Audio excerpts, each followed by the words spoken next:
Alright then. Alright then, Alex, yeah? You're alright with me calling you Alex, yeah? Yeah. Nice one. Alright, Alex, welcome to Too Much Information. Really appreciate you being here. You're welcome. I'm really excited to have this conversation, to be fair. It's something that, through linking up with my mate here, I've become a bit more knowledgeable about the struggles and the daily life of people that are kind of in similar situations to yours. So Yeah. I'm really excited to kind of hear directly from you how you ended up in the situation you're in, for one, but really kind of how you view the world, how you view people, how you see, how it feels to almost be forgotten sometimes. And so that's really, in a nutshell, my view of where this conversation is going to go. But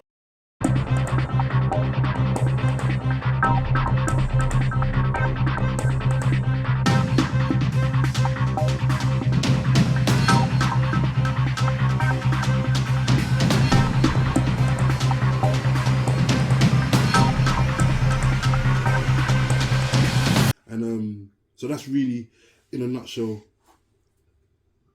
my view of where this conversation is going to go. But I always start with kind of where you came from. So where were you brought up? Yeah. What area? Family life? Mum, dad, whatever. Yeah. Wait, thanks for making me feel comfortable. Oh, perfect. Because you have, and prior to us recording, talking to them, that you made me feel really comfortable. So thank you. Oh, it's the least, man. Thank you, You're mate. welcome, man. And you know, being forgotten and that, and upsets me. You know what I mean? Because in a nice way. I can imagine. Because there is times when you feel, I can blame myself a lot. But nice to meet you. Yeah, nice one. Nice to meet you. My name's too, Alexander Anderson, and I'm 50 years of age. I'm a granddad to 3 grandchildren, 3 grandchildren, 3 girls, Daisy May, Esme, and Lily Emma. And my children, Adam and Ashley, I'm a dad too. So that's my legacy. I was really brought up in the area of Somers Town, Camden Town, northwest area. Right. And I believe I've had a blessed life, an upbringing that was, I was really lucky. I mean, my mum and dad, they divorced eventually, and they both got married 3 times. Right. So I've got lots of half sisters, lots of step brothers. Yeah. I have 1 sister with the same dad and same mum. Right. But Emma's dead now. She died in 2018 because of drug addiction. Okay. She's my best friend. Yeah. And she's in my kitchen, her ashes. I won't let her go. Wow, yeah. I can't let her go. But my situation, when I got asked to do this, I didn't know what this was. Yeah. Do you know what I mean? Yeah. And I was trying to fish and ask questions, and I'm like, look, if there's anything that I'm being asked to do, is it going to help someone? If it does, I'm up for it. Yeah. And I'm up for this. What I've done in my life, the choices I've made, I'm proud of a lot of them. Yeah. Some I'm not. Mm. But if I'm being asked to talk about me, and someone can better their life and avoid things that I've done, yes, I'm up for it. Yeah. So that's why I'm sitting here. Perfect. I'm sitting here for that reason. Perfect. Drugs are in my life. Uh-huh. I'm a drug addict. What drugs do you take? I'm physically, you're welcome to ask. I'm physically addicted to heroin. Right. But I also take crack cocaine. Uh-huh. But I've taken all drugs for a long period of my life. Mm. And I've heard all different theories of why people take them and all that. I ain't no psychiatrist, so I'm not going to sit here and tell you why. Tell me what you think, though. Tell me what you think. I'll tell you what I think. I reckon I've took drugs to escape the pain in life. Mm-hmm. I've took drugs to take part in life. Going for a job interview, a bit of confidence. Yeah. A bit of Dutch courage. Yeah. Cocaine, drink, Dutch courage. Yeah. Pain, escape, heroin. Yeah. I've took drugs and I don't even know why I'm taking them. Yeah. But Ever to fit in with who you're Guaranteed, around? guaranteed. Well done for bringing that up. Yeah. Because the flats that I was brought up in, estates, Yeah. I want to be my mates and all. And Yeah. I've got. My first memory was in Prince of Wales Road in my first flat, my mum's house, 57 Prince of Wales Road, and my mum was still with my dad. My first memory is of the police coming in with guns for my dad, who spent 27 years in prison, with guns. Got my dad up against the wall, and I can remember that my dad had a briefcase under the bed, and I had a plastic pretend gun with handcuffs, and I got his briefcase, handcuffed it to my hand, and wouldn't give the police the briefcase.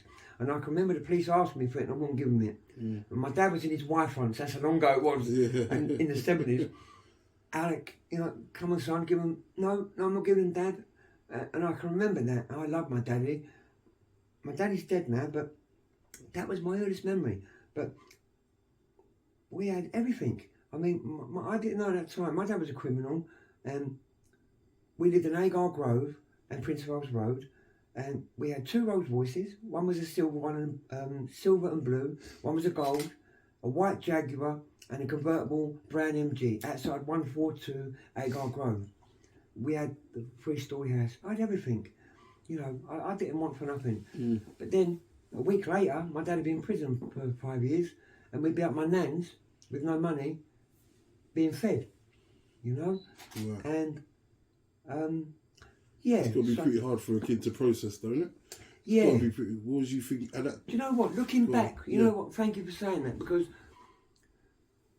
I don't know if it's a man thing, a pride thing. You don't want to tell people like, oh, I think I had it hard or this and that, because you might think people think different of you, and I'm not. But looking back, I never once, not once, ever had somebody sit down and say to me, this is what life's about. Did you know about making babies? Did you know about doing this? Did you know about doing that? So at 6 years of age, 7 years of age, in Edith Neville Primary School, Somers Town, I remember sitting on my bench and sniffing Tipex for the first time. And it just so happened, my friend come in school that day and said, have you seen your dad in a newspaper? I went, no. Your dad's been arrested for kidnapping the Queen's Army sergeant and his family, and blackmail, demanding money by menacing. And it showed my dad going to the Old Bailey. And I wasn't told that by my mum. In Edith Neville Primary School, my friend, I can't say his name, he told me that. And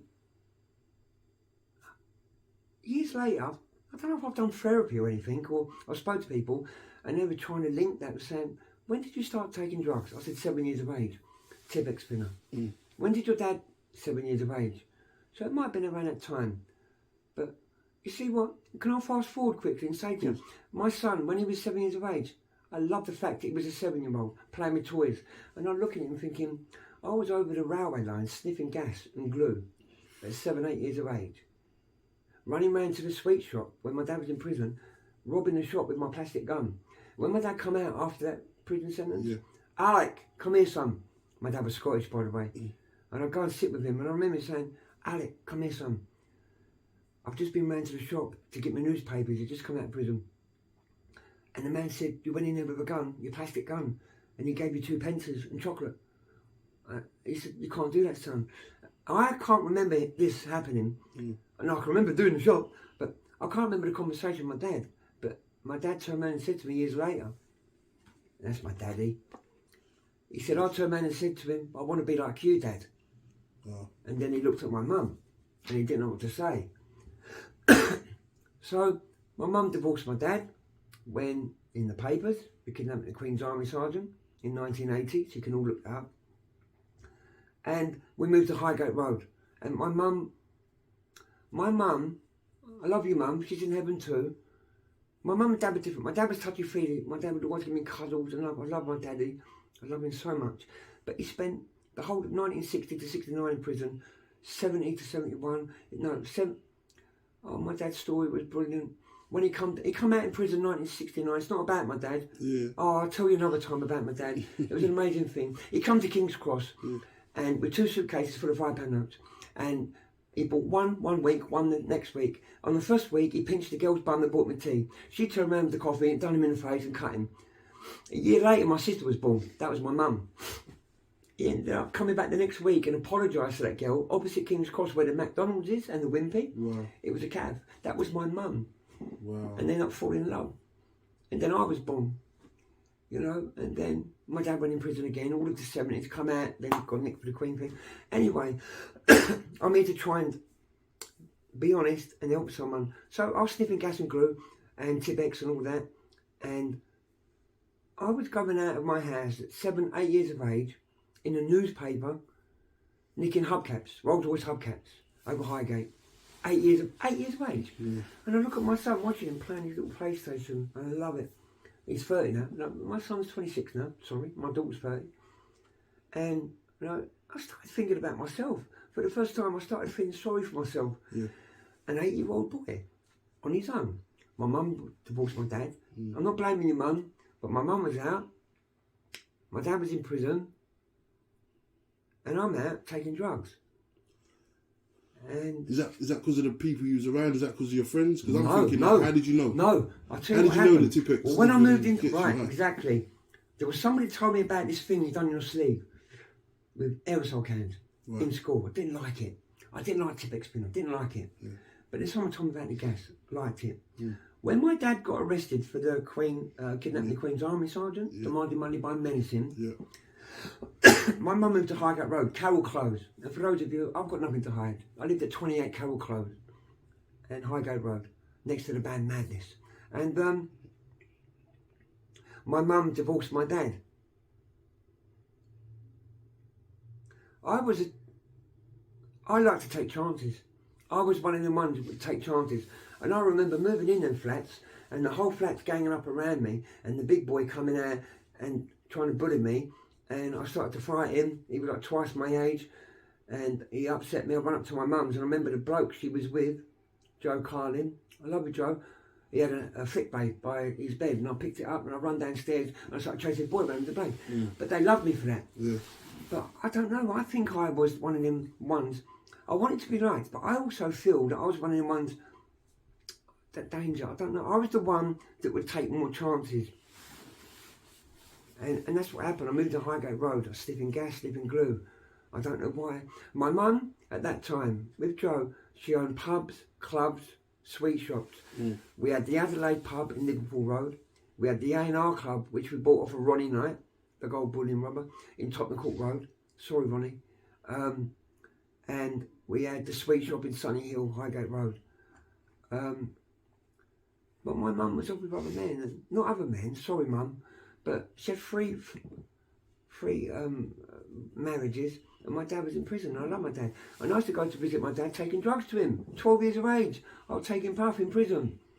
I loved it. I wanted to be like my dad. Yeah. And I was doing crime. And basically, I carried on doing it. Cocaine was around, okay? And I was 12 years of age, and I injected myself with a 21-year-old with a 5mm needle of speed. The night before, I was due at court in Seymour Place in Marble Arch. I went to court. My mum wasn't happy. I turned up because I'd been up all night with this 21-year-old and I was 12 years of age. That's crazy though. Yeah. What was his game? What was his... I ain't got a clue. I knew his younger brother from Highgate Road. Right. I'm not going to say his name. Yeah, fair. On air. But I think he's still alive. And I remember him took me into hospital to give me a 5mm needle to inject this speed. I walked into the court, my mum's waiting for me, you little effer. But I didn't realise I had a t-shirt on, Speedy Gonzales, sniffing cocaine on my t-shirt. And it looked like I meant it. My mum gave me a clap. Yeah. And that happened. And a year later, I took my first injection of heroin. What, 13, 14? 13 years of age. In 1986, in Plender Street. See, I know this. Yeah, yeah. Right, I know this. Now, my mum, when she divorced my dad, Joe Carlin, she went with Dickie Adams. Dickie Adams is my stepdad, so I'm allowed to say his name. And we moved to 8 Hickleton, Camden Street, in 1986. Now, I was born in 1972, so you worked that out. I was nearly 14, I was 13. But at that time, I was brought up with my best friend. I want to say his name. Can I say his name? Because he's dead now. He died at 16, Jason Corbett. I'll give my son his name. He's done nothing wrong. I'm sorry, Jace, I don't mean to mention your name, but I need to say it, Jace. I can't say too much, but I used to watch his brother do that, and he never used to watch him round the corner. Cut long story short, my dad come out of prison after he'd done that kidnap thing, and he got a flat in Flaxman Terrace in Euston. And there was 101 flats, and every single one of them was illegal squats, except for my dad's. And I noticed there was a bunch of Scottish dudes downstairs, because I'm half Scottish, and they sold heroin. I bought a 20-pound bag of heroin, and in 1986, I went up to Fairfield Estate on my own, nicked my friend's brother's equipment, paraphernalia we call it, and injected heroin. Do you know what I reckon? I don't know what I'm trying to do here. What am I trying to do? Am I trying to impress people? No. I'm trying to tell you exactly the real truth, and even though I'm cringing, I think I've got to tell you what I don't want to tell you. Yeah. And this drug thing happened, and I love my dad. I just wanted to be my dad, and I was taking drugs, and I don't know why. I overdosed the first injection I done. I knew something was wrong. I was rolling down the stairs, puking up. It's not surprising you'd overdose though. If you're my first time. I didn't even know what I was doing. I didn't know. I was watching my friend's brother. Okay, that's literally what I was about to ask. Yeah, he was an addict and older than us, and from Somers Town. At that time, it was football hooliganism, and I can't say his name. Don't want to say his name because he got killed in Epping Forest. They burnt him alive. They tortured him and took his teeth out one by one and then shot him. And they know who it is out there. I got a tattoo on my back for him. And my son, Adam Corbett Anderson, is named after him. So that happened. And then, cocaine was out. And that was it. It was violence and cocaine. And everyone was doing it and drinking. And I was sniffing cocaine, injecting cocaine. And ecstasy come along in 1986. Now, a lot of people think it was 89, 88. Forget that. It was 1986. My dad whispered, "Mum, Alec, come down, son. I need you to try a pill for me." Gave me a pill, 8 o'clock in the morning. He had loads of them from Amsterdam. And that was it. Queen's Crescent was out of the nut on ecstasy for the next 6 months. It was a good time. I had a good time. How old were you at that point? 1986. I was about 13, 14. Yeah, about 13, 14. Now, at that time, I really had a divided thing going in my life. I wanted to do the right thing and be legal.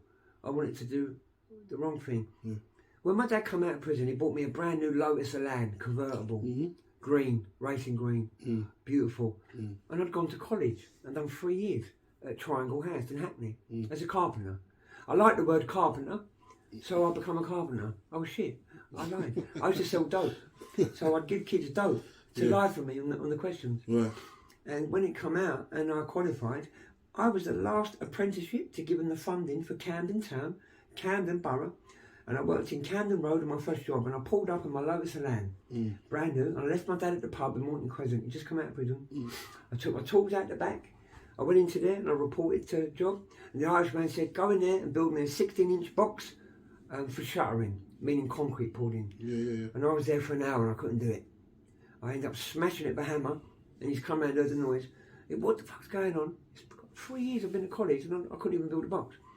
Sticky job up, get fucking on, blah, blah, blah. I knew my dad was at the pub, jumped in my Lotus, went to the pub and went on a crime run. That was my life, like that. And it's been like that. So can I ask you something, yeah? Of course you can. Alright, so... And that's just the tip of the iceberg. I bet, I can tell. So, your dad's gone away for... Your dad's gone away for the... Yeah, he come out in 87. But when he went back in, there was a guy that was murdered the weekend he come out for home leave. They thought they had to do with it. Yeah. And he had an ounce of coke, an ounce of speed, 9 ounces of puff on him, so he got an extra year. I'm going to come out a year later. So you see while your dad's away, you're going to visit him and helping him bring stuff in and that sort of stuff, right? Yeah. But like, as in your environment where you're living at that time, like the friends you're around, the lifestyle in your house, it sounds like you had a lot of freedom like to just kind of... Yeah. Do what you want. Definitely. Almost. That ain't a good thing, is it? It's not always. No, that's right. It's not always a good thing. But it's more like for you. Was it a good thing? I'm just trying to work out what. You're not my dad. What was you seeing? I mean, yeah. Like, what was you seeing? It. What was the area like? Like as in, was you Camden at this time? Well, no, Highgate Road, then down to Camden, in Higgleton, 8 Higgleton, and then I lived there from 86 to 91. And my mum was married to Richard Adams, and I had 3 stepbrothers. What were they like? Were you alright with them? Boys. Richard is missing to this day. He went missing 25 years ago. He's never been found. Jason is in prison for killing his wife on crack cocaine. He's got 32 years prison. Sorry, Jace, I've got to say it, mate. In 2000, he got 16 years recommended life. But after 11 years, he went up to appeal, lost the appeal, and they doubled his time to 32 years. And he's still in prison there. Barry hanged himself. So Richard had gone missing, never found him. Barry hanged himself, and Jason's still in prison. And Dickie, Richard his name, and the youngest one was Richard. He died. Who married my mum, Richard Adams, Dickie Adams, in Camden Street. You know, I was put in units at school. 7 years of age, I was in units. You know what I mean? I never done school. I was 1 year in William Ellis. They kicked me out of school. That was it. I was done. They put me in 3 units. I was feeding animals or whatever you want to do. My environment was, I think, you know, I had some great friendships. You know, my first kiss was in Highgate Road. Making love to a lady that was twice my age from Camden Palace. I was 15 years of age. You know, I was selling drugs from a young age. I was growing drugs. I was doing drugs. I think I was a bit older than I realised, sort of thing. My mum was out with another man, you know, and I'd resent my mum. She'd give me £5 on a Friday night, I'll come home with a kebab. You know what I mean? And I'd be straight out the door doing that. There's not many people I've met from a young age doing that. But I don't, it's like no one pressured me to do that. I really done it myself. It was really me that egged it on. And looking back, I don't know if that's because of what I was going through, missing my daddy. But my sister Emma, good little girl, she never done drugs, she never done nothing, even though she died of drugs, that comes later. I'm in a couple of books. There's a book called The Addict's Language. Right. The Addict's Language Part 2, A Life of Devious Virtue, and it talks about 6 addicts, and Part 2 is about how they're doing. All of them are dead, except for me. Wow. And that's on Amazon if you want to go there, but nothing to do with me anyway. No, but the thing is, it's like, just to answer your question, it was me. No one was pressuring me. My mum remarried, I divorced my dad. I hated that. I wanted my dad. I wanted to be my dad. But then my dad got remarried. My dad was married before he met my mum, and then had another 2. So they both got married 3 times. I've got half sisters, half brothers, and you know, but one sister, Emma, who's dead. You know, the ashes in the kitchen. But I really need your guidance here because I want to do the right thing and answer the questions correctly. But I believe I want really peer pressure. Yeah, maybe in the sense of wanting to look good. Yeah. But other than that guy, when I was 12 years of age, injecting speed for the first time, he was 21-year-old with me. On the way to Seymour Place, court. My life was like that, you know, being in and out of papers, newspapers, and. No, it's interesting to me because I've got a mate, right, that we kind of grew up together. He's a couple of years younger than me, but you know, when I used to bunk off school, we used to go to this set of twins' house. Their mum used to leave for work, because we'd all wait in the bushes across from her house, and as soon as she'd left to go work, we'd all bunk off school and we'd all be in that house smoking or whatever. And I moved out of the area, and at this point he's probably 12, 13. I'm maybe, when I moved I was probably like 14, 15, let's say. And then anyway, cut a long story short, I linked back up with him maybe at the age of 22. I moved into a shared house, and he just happened to be. I'd not seen him in at least 10 years. And then I literally moved into a house, and he was in the room next door to my room. Wow! Oh my God! It's weird. It's crazy. So, but at this point, he's already on that. He's smoking a bit. He's doing. You know what I mean? So, but I don't know at this point. To me, he's just my little mate. Do you know what I mean? So, anyway, we become close again, obviously, because we hadn't. Anyway, and he's told me that there was a guy that I knew from the time that his mum liked to drink. And she kicked him out not long after I left the area. So he was like 13, he was kicked out, he was on the streets and whatever. And this guy that I knew smoked a bit of the thing, kind of gave him his first thing he was probably like 13. And it's always blown my mind because it took him down a road obviously, like you said, you're going to take some responsibility yourself. Yeah, but you're right. You're blah, still blah, going to think, but if that guy didn't do that. Yeah. Would you even know that was an option to even have that feeling, to be able to escape in that way, to be able to have that sense of community or whatever? Because there's a lot of things that come with it, I would assume. We'll get to that. But like, as in the sense of like... No, it's a really good point you've made there. Do you get what I mean? I feel like deal with it differently, because I didn't have my dad deal with it differently, like you're saying. Yeah. So I think there is kind of like... It's always blown my mind that somebody could... Because I know why the geezer's done it. Because I know the geezer. Different, not in the same way, but I know the geezer. And I know it is... He wanted that young person to be able to earn with him, maybe. Or... someone to fuck his ego up. Like everything, you know what I mean? When I smoke a bit of weed, you want to sit in your house on your own and smoke weed. It might be feel he's doing him a favour. I'll show you the ways of the streets. That I feel like there's that particular person. I don't think that was his reason.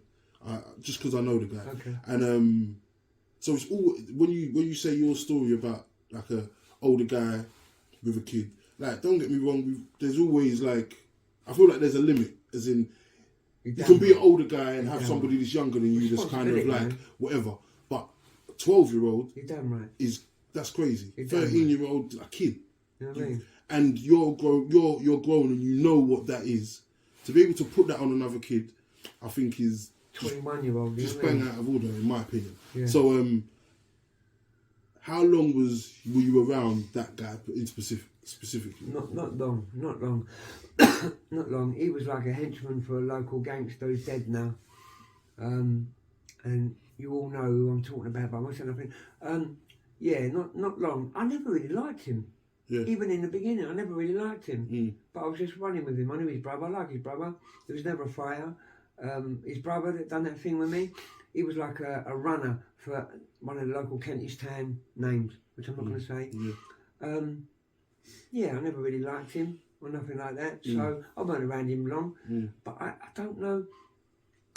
I never having that male figure, right? Having that nothing, man. I was just finding out everything for myself, every single thing. And I don't mean to ever go at my mum. Never once cuddled me. Never once cuddled me. Yeah.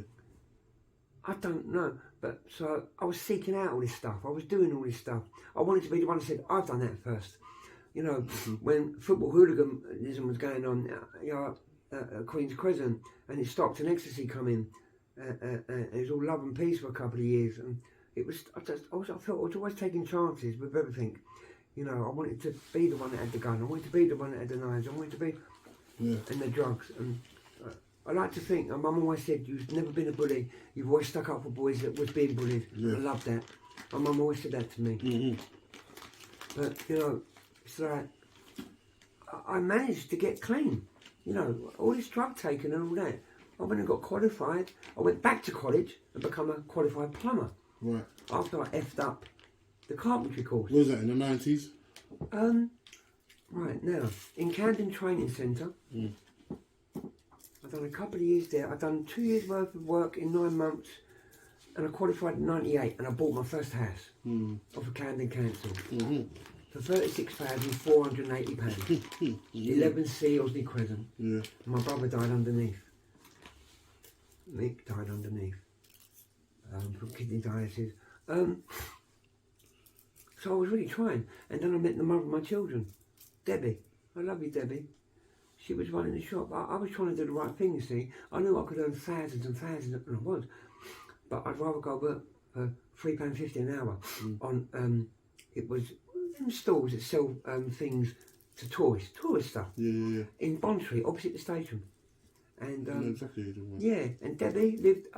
That Steve owned that store. I worked on that store, man. Right. Next to Debenhams there, and what do you call it? An Italian word for children. What are they called? Bambinos or something. Bambinos. Debbie worked for Bambinos. Debbie, the mother of my children, and I fell in love with this girl. It was the manager of that shop because I was working next to her. And I asked her to come out with me one night.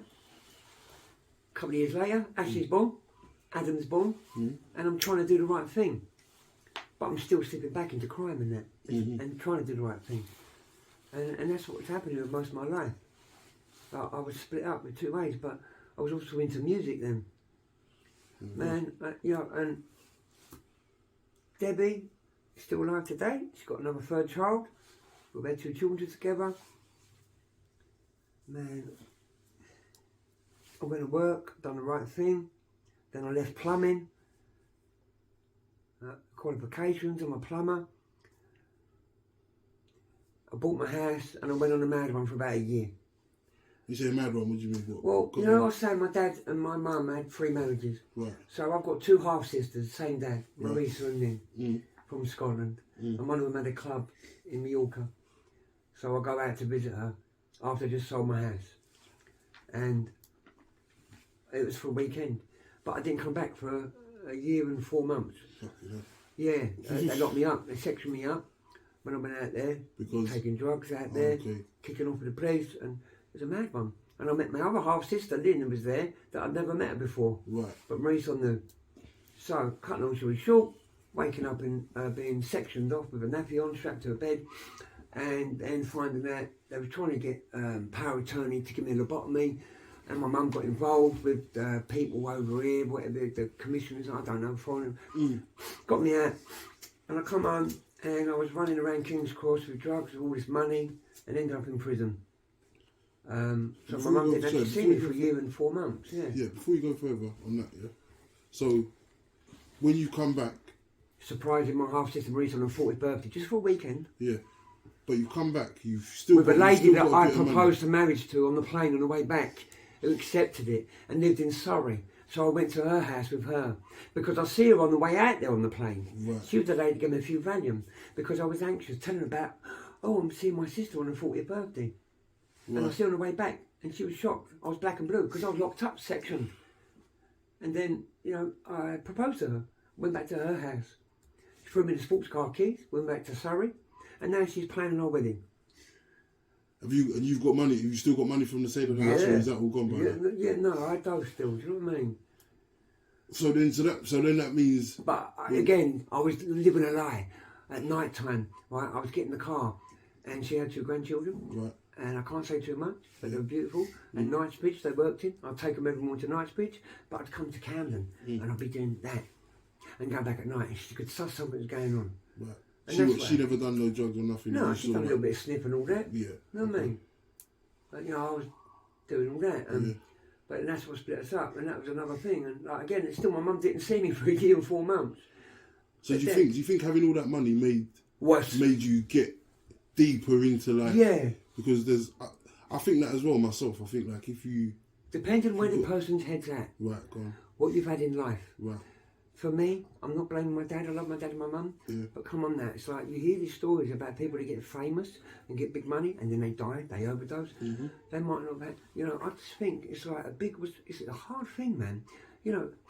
If you become into money and you've never had the training of how to deal with temptation. Speak on it, man. Yeah, man. You know what I mean? It's like, you hear these stories of actors and singers and they die and all that, and then you find, and that could have been the reason why they died.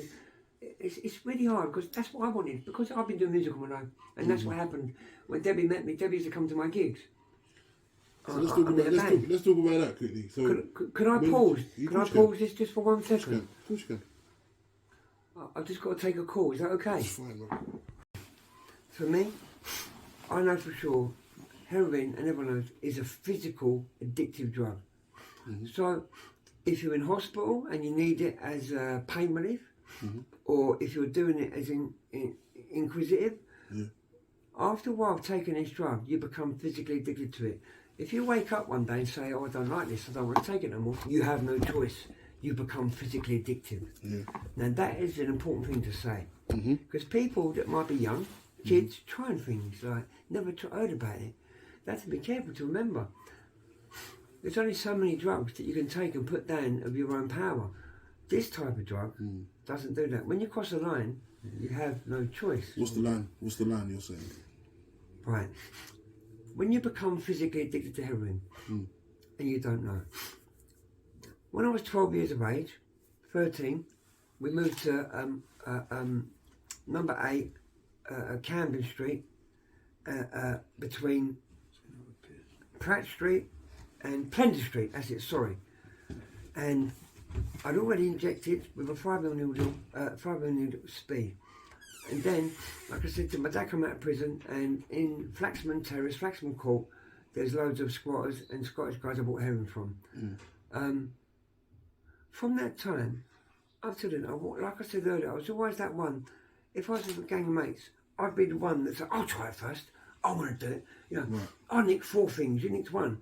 I was like that, you know. And I had that same attitude. But I had no experience, no knowledge about addictive drugs. Right.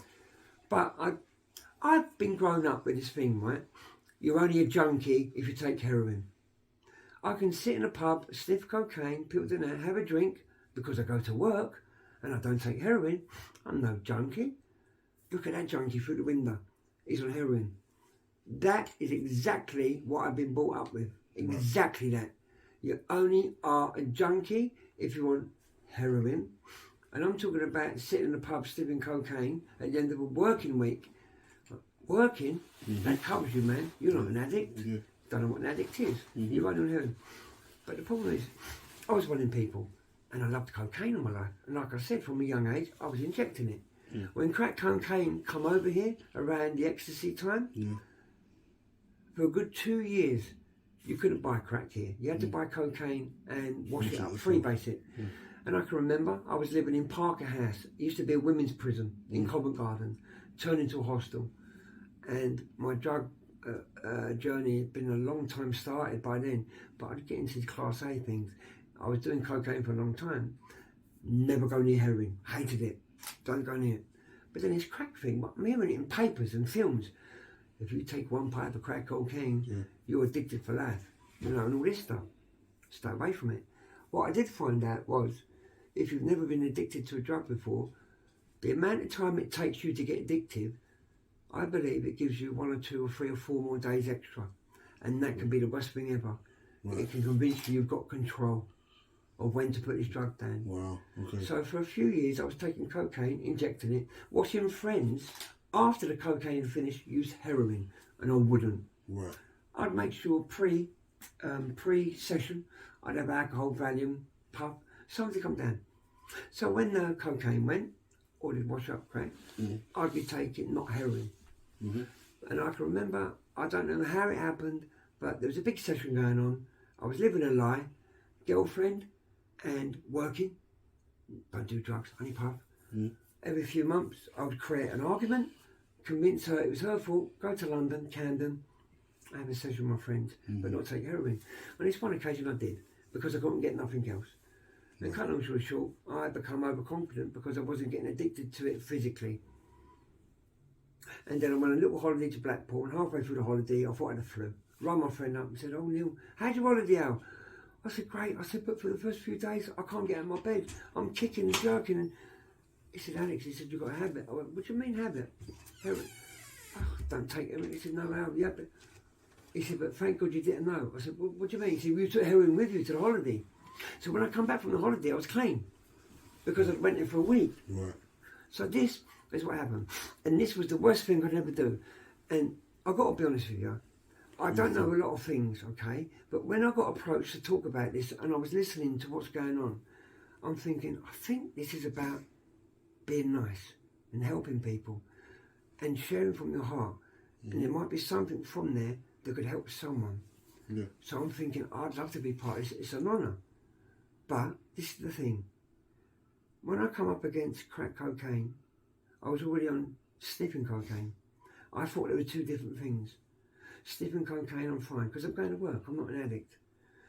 Little did I know, all you had to do was wash cocaine up into crack. But that comes later on. What I'm trying to say is to you, there's a lot of information we don't know about that can lead us to do something we wouldn't do if we really knew. Hindsight. 100%. Hindsight. And I think that's got to do with what I'm doing. Yeah. I think I'm trying to say, use me as your hindsight. Because my sister's in ashes, she's dead next door. And I am saying this, I want to hand over all my mistakes to say, use that as hindsight. Yeah. It's so hard for young kids when someone says, don't do that. It goes in one ear and the other. Because I think you know everything. So I become addicted to heroin. I hated heroin. Now, the moment I'd done that first time, I injected heroin for the first time and overdosed Fairfield Estate when I lived in Higgleton, 1986 I moved there. And remember I said I'd injected speed for the first time. I used to watch Ricky Corbett. Richard Corbett is buried above his brother Jason Corbett. I love you, Jason. My son's named Adam Corbett Anderson. I grew up with Jason. And my tattoo on my back is for my brother that died from taking Valium drink. And his brother, the one that got tortured, his teeth pulled out while he was alive and burnt satellite before they shot him. I used to watch him take heroin without knowing. That's the one when I went on my own and done the injection for the first time. Hated it. I'd never go near it again. And I didn't. And I never thought I was an addict or a junkie. So I'd take drink, ecstasy, booze, girls, money, crime. But, like I say, when I took heroin this other night years later, because I was justifying my drug take by taking crack cocaine and ending the night trying to come down nice with things like drink or or cannabis. And my friends used to take heroin in front of me. I won't go near it. But like I said, it led to one night me taking it because I couldn't get whatever. It's the worst thing I've ever done. From that night, no matter how much I hated heroin, and it's important to say this, anti-heroin, anti. The next time I'd taken cocaine or crack cocaine, I felt so uncomfortable. The best thing I knew I'd ever used, I had a memory now of heroin. And I become a heroin addict within weeks. So that will happen, choice or no choice, they become, and then forever, like I said, you know, good boy, had credit rating, credit cards, qualifications, meant nothing. I sold my soul, this thing. So I'd wake up not wanting to do that, had no choice. Just like now, when you leave me tonight and I wake up tomorrow, and I wake up about to vomit, maybe poo myself, and crying because I'm physically addicted to heroin, and I have to go out and do what? Beg, borrow, steal, sell books, sell this, sell that. I don't want to. Almost like a self-medicating thing in a way. But the bad choice that I made, it led me to this. But I promise you, I didn't want it to be like that. I was doing all sorts of drugs when I was young, growing up. Like I said, the gas, the glue, cannabis. I suppose when you're inquisitive about something, or like you said, if you're in a gang. But I promise you, when this stuff happened, the reason I really do believe in my art. If I could save one child from saying, I'm sorry, I know that you might think drugs are okay, and you know sometimes the government even sell them, like spice and things like that. But I'm telling you now, there's certain drugs there, when you take them, they get you straight away, and you can't say no more. And I'm not talking about a battle with your will. I'm talking about a physically addictive drug. That's what I was going to ask you. Sorry to cut you. No, please. Is the first question I had was describe the feeling when you do take heroin. Why? See, like when you said you had that, you've got that memory now. What was that memory? What was the memory? What's that feeling? And this is the thing. So, when I don't know if it's because of my genes or personality. Some people are more calm than others. Some are more anxious. I believe my sister Emma was a very balanced person without drugs. But I was always on the scale, an anxiety person. For instance, if you would have gave us both a joint or a Valium, because Emma was balanced, if she took one Valium, you could tell she's out of her nut because she's already balanced. So you'd be like, but with me, because I'm already anxious, if you was a doctor and gave me a Valium, then I'd be normal. And you wouldn't know. So that I'm trying to get an idea across. Now, different people take drugs for different reasons, and we have, I believe, different drugs of choice. You could put a kilo of speed in front of me, ketamine. I've never touched ketamine, can you imagine? And come back in a month and it'll still be here. I've got friends that couldn't stay here with half a gram of ketamine without selling their soul for it. So I do believe there's a thing in that. So it depends on, I think, what's going on in your brain, what's going on today. I really do believe that.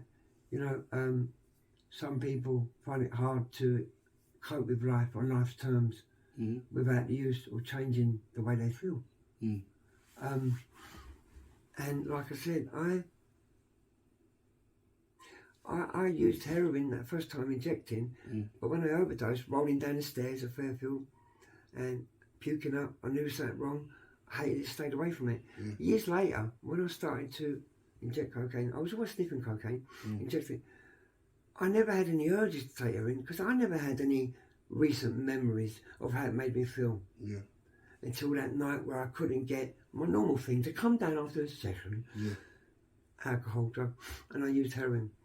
From that moment, it ruined everything because the power of crack cocaine is so high, and once you've got a memory of something that you believe there's nothing better to bring you down, that was it.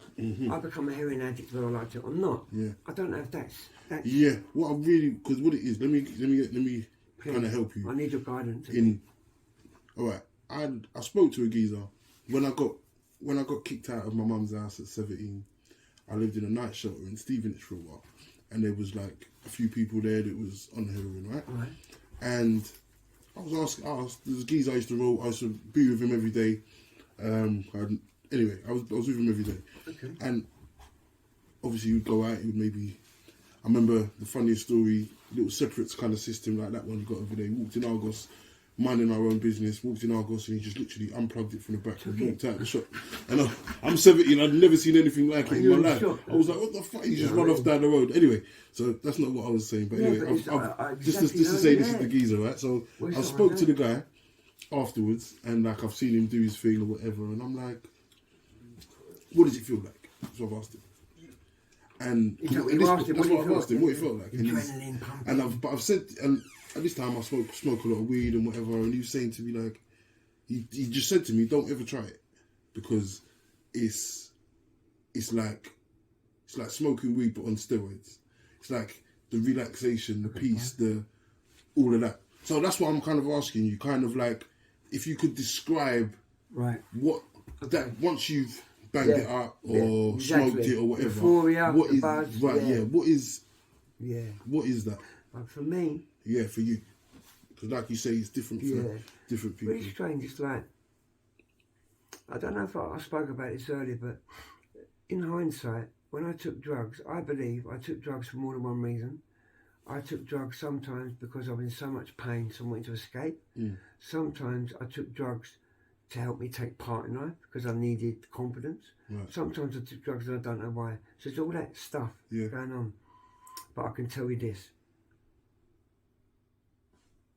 Taking cocaine made me feel confident, high as a kite, confident. It was like, I'm the man, you know, and I'm 50 now, and I've lost my teeth. So, you know, being 16, 17, 18, and I was living a life of a 30-year-old, and a lot of things I was doing, big things, money and all that. So I had champagne, cocaine, it would enhance the way I felt. It enhanced the way I felt already. And I liked the drugs that made me feel more hyper, more, that I didn't want the escape from that drug. And that's how I felt. But, you know, taking heroin for the first time was very warm. It gave me a hug. It gave me a comfort. Physically, it made me feel I'm going to have the best sleep ever. Physically. Mentally, going through many things like, you know, my other stepbrother Mick had HIV. He died from AIDS. Kidney dialysis. He lived underneath me when I bought my house, 11 Seals in Crescent. Mick come back from Thailand and he needed kidney dialysis every day.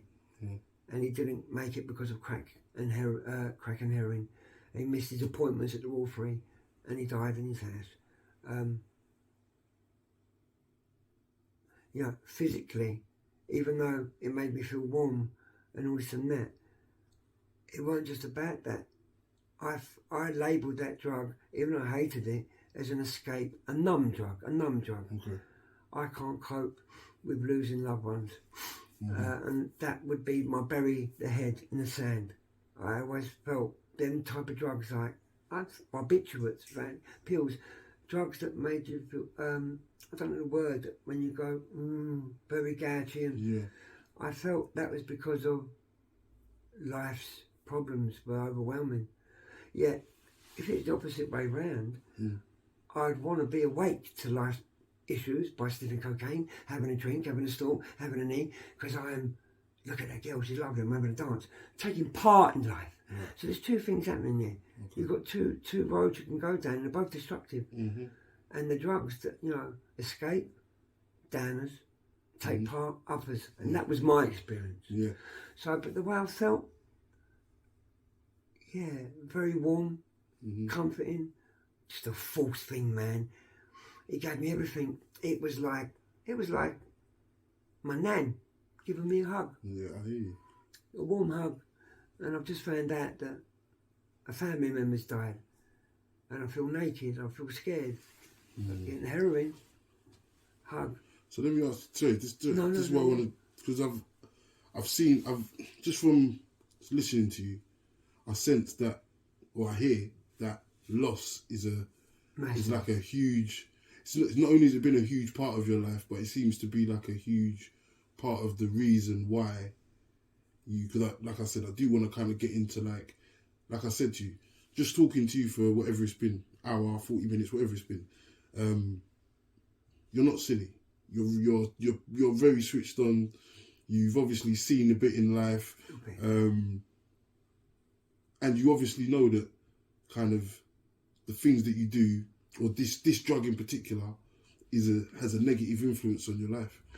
So obviously, it's the not obviously. Let me not say obviously, but I would assume that it's either the fear of the withdrawal or the fear of not wanting to kind of deal with the loss that happens in your life is the reason why you still keep, I'm so glad you're here, kind of going down this path that you know is not healthy for you. So can you kind of delve into that a bit? Because I feel like, do you feel like there's a reason why loss is something that kind of triggers you maybe in ways that other people maybe don't have that trigger in that way? Maybe they've got a different way. Or maybe they have that trigger, but they don't do what I've done. Right. I'm so pleased you're here. Thank you, because you're right. You're spot on. Okay. Cheers.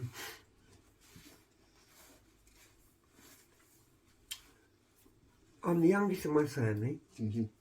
My sister Emma, we have the same dad and the same mum. Right. My mum was married 3 times, my dad. Loads of brothers and sisters, but Emma was the same dad and mum. But you're right. Coping mechanisms. It was like, oh God, I was listening to you, I'm so pleased he's here, because he's read me 100% correct. And my massive trigger, when I come out of prison, 2002, a few years, I went on, I got clean in 2005, completely clean. And I used to go to 12-step meetings, Narcotics Anonymous. And there was no substitute drugs or nothing. And I remember doing work on the 12 steps. And I remember one question that stood out to me. Addicts, what scares you most about relapsing? What do you think in your life scares you most? I said death of a loved one. By that time, my mum was alive, my dad was alive, my sister was alive, but they're all dead. They all died in a 5-year period. From 2006, my granddad died, I was brought up with. 2008, my stepdad John, that my mum remarried, the third husband, had died. 2010, my dad had died. 2011, my mum went into a coma for 6 months. 6 weeks, sorry. She came out of the coma, but she died 9 months later. And then my sister died in 2018. And even now, I've never been without my whole family, because I was the youngest. Emma's dead, my mum's dead, my dad's dead, John's dead, my granddad's dead. My brother's in prison, Jason, but my brother Barry hanged himself. My brother Richard went missing. My brother Michael died from HIV, kidney dialysis. And my sister Marissa's alive, and Lynn, they're alive. And man, but the weird thing was, get on this one. Don't be scared, because the one thing I would have put my house on, that I'd take drugs every time of death, didn't happen. From 2005 to 2011, I stayed clean. And that was when my granddad died in 2006, when I was on stage singing with my band in Tottenham Court Road. Wow. 2008, Johnny Smith, my stepdad, he died clean. Took over all the funeral arrangements for my mum, and I felt it was like an amends.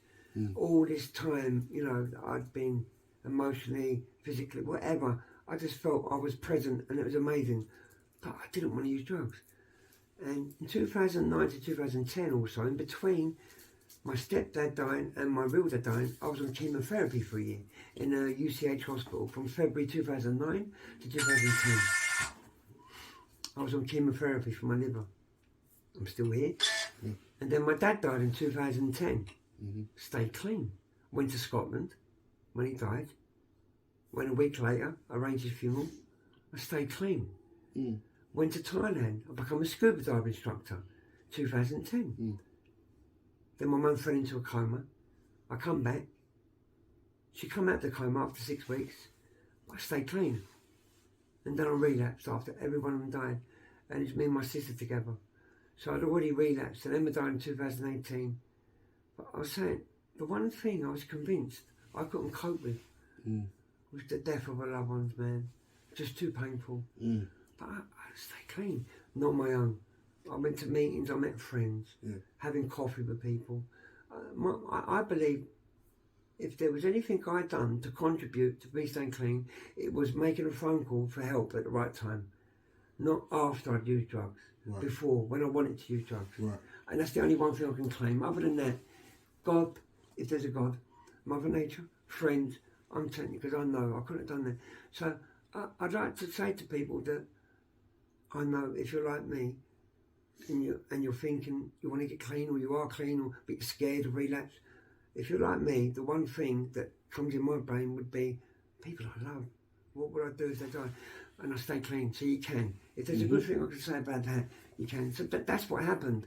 Really weird. Yeah. So strange. I don't want to skirt over this thing that I think is really important. What you just said. No, but it's a time and a place for that. But what you just said, what I think is really important, because like you said, especially your purpose for doing this really is because you want to help people, and help people maybe that are struggling in the same way that you are, right? I hope so what you just said that jumped out at me was that it's like an actual tangible thing that you can do. So if you're struggling, I heard you say that you can kind of, you need to ask for help at the right time. And the right time is when the feeling's there, rather than when the guilt is there after doing something. Because it's too late. There's a difference between a thought or an obsession. Okay. A thought can take a little bit of space in your brain, along with 50 other thoughts. Right. I can think of 50 things already now. Yeah. I love her, I love him, I'm going to do it tomorrow. But if one thought becomes an obsession, it overwhelms everything and makes you feel that your life can't move on until you complete that obsession, i.e. use drugs. So you hit the nail on the head there. Please, the moment a thought comes in, and it's not a nice thing, oh, your uncle's been diagnosed with cancer, go and have a drink, that's the thought. Quickly get to the phone, because later on, if it's an obsession, I can't cope with life without him, you ain't going to get past it. Yeah. So you were spot on there. Yeah. Spot on. That's you. I feel like you got a lot of, but you got a lot of understanding of your life, and I think it's a very rare thing just in general. People aren't very aware of. Like, I've got a friend of mine, and he's saying that he always says to me is know yourself. So important to know yourself, right? And it is hard, but I think you've got it. You know why. Maybe you might not be able to articulate in your own mind sometimes in the moment. Yeah. Like we all, once we're triggered, sometimes our smart brain is turned off and we're on autopilot and doing habits and stuff that we do without thinking. But I think really deep, really deep down, you're very plugged in and you're very aware of kind of the whys and the hows. I'm aware. And you are very aware. I can't control everything, but from my patterns, I can become aware of it happening, and even though I can't control it, I can step to the left, step to the right, and minimise collateral damage, meaning that I can't wake up and say, I can take as much of that drug I want and control it. Can't do it. But like you said, patterns of so many times of repeating. If you can use your head a little bit, like you just said, it's spot on. Ring your friend then. At that moment, and what you said, and when you said that, I was like, that's it. And if you can recognise that, and you're not sure what's happening, it's like, I've had some bad news. The moment you get it, just ring your closest friend, and it might not even be that the fault is about using drugs, but just ring your bloody friend. You know. Realising that maybe this thing that is what you see in your mind as being the one thing that can fix this problem, there are maybe other ways to do. So true what you're saying there. Options. Because that's another thing I'm hearing as well, is that it's almost like, obviously the physical side of it is kind of, there isn't really another option to fix that. Because I did want to actually ask you as well, like you mentioned like shaking and kind of, I presume there's got to be pain and... Big time. Do you know what I mean? All these things. Big time. It's like... There's a lot of things. Go on. You know, psychological psychosis. What, so seeing things, hearing things, that sort of stuff? Yeah, and self-harming. I mean, you know, I don't take pride in this, but if there's moments that I can share with you something, and this is what I said to myself before I met you. Go on. Al, when you're talking, make sure you say to the man, please can you guide me and help me to open up by your direction. And if there's a moment of stuff you don't want to share it. Wow. That's the stuff. You know, and just right then, I don't want to share that I have over 1,500 scars from cutting holes in myself and putting flesh out, believing it was poison. But if I can share that, it can't be an ego thing, because I'm not going to put a girl, right? Sorry, ladies. But over 1,500 holes of cutting holes in myself, putting out flesh that was attached to me, convinced. And I found out it's called psychosis. Like on one arm. Every single white hole is a hole that I cut in myself. One arm. And 2 arms. I'm sorry if anyone that loves me, but I need to save someone. You might blank me if you see me in the street. Please forgive me. I'm not proud of all this. And I lost count at 1,500 a few years ago. And I'd say to myself, how many holes did I have before I realised I was lying to myself? 2 or 3? But I still would sit there after taking drugs, convince myself that I'm poisoned, snip open a little cut, nail clippers, and then plant the flesh. It becomes infected, and carry on. And that is from someone that's been taking drugs 30 years. Now, if you think that's clever, if someone hits you, don't go and do that same thing again, because they're going to hit you. But I've done it over 1,500 times. Now that, I might lose, so many people might now just walk past me in the street and say, you tramp. And I say, I'm so sorry. But if I can save one person from doing that, I'll say. And I think you will. And I appreciate you even showing that, because it is something that, like, just me, I would never. You can see that it's not something you're proud of. I think it's for someone like me who just is. I don't know. So I'm almost the person that you're talking to in that sense, and I think it's really. I want to say interesting, but I'm not even sure that's the right word. But I think it's just really, it's incredible to me to think that you know, on one hand, that it's not right and it's not cool. It's getting infected. It's not like, but it's in that moment, like you say, it's a psychosis. So it's a mental thing. It's something that it's like when you're on that drug, you're not. Your logical brain is not engaged at all. It's not there. You know, and it wasn't that long ago, before I started that, dressed in suits, drinking champagne, loads of money, hundreds of grand. if you would have said that to me, that's what's going to happen. I'd laugh and say, no disrespect, bro, but come on, get a grip. Yeah. And to this day, it's been a long time since I've done the cut thing, but, you know, as you can tell, I still have. But, I mean, come on, kids. Yeah, I want to do this, right? And I want to say, forget my pride, forget anything.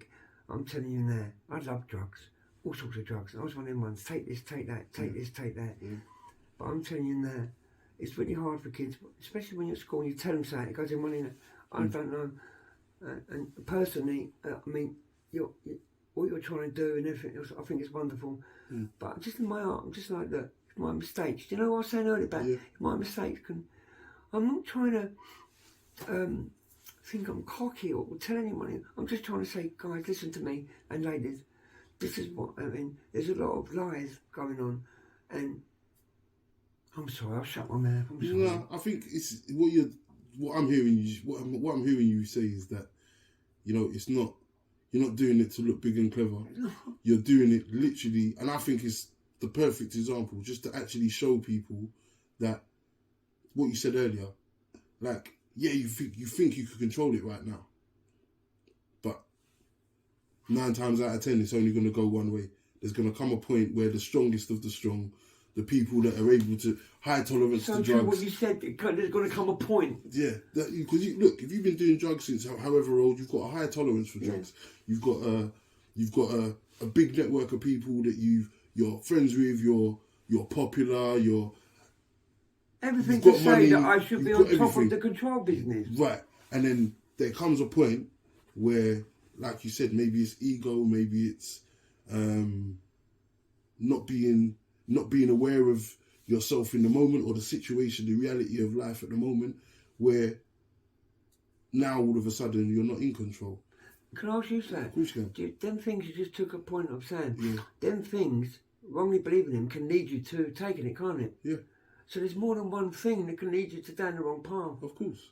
I'm so pleased you picked up on that. Of course. It's not, and this is the thing, it's like, there were so many people that, like, that's another thing I do want to touch on, but maybe once we kind of get off the specific drugs conversation, I definitely do want to touch on what we was kind of mentioning before we started filming, talking about how important it is for people to acknowledge your presence in just life. You know, nice. that feeling of being forgotten, or that feeling of feeling like people think, because I sent.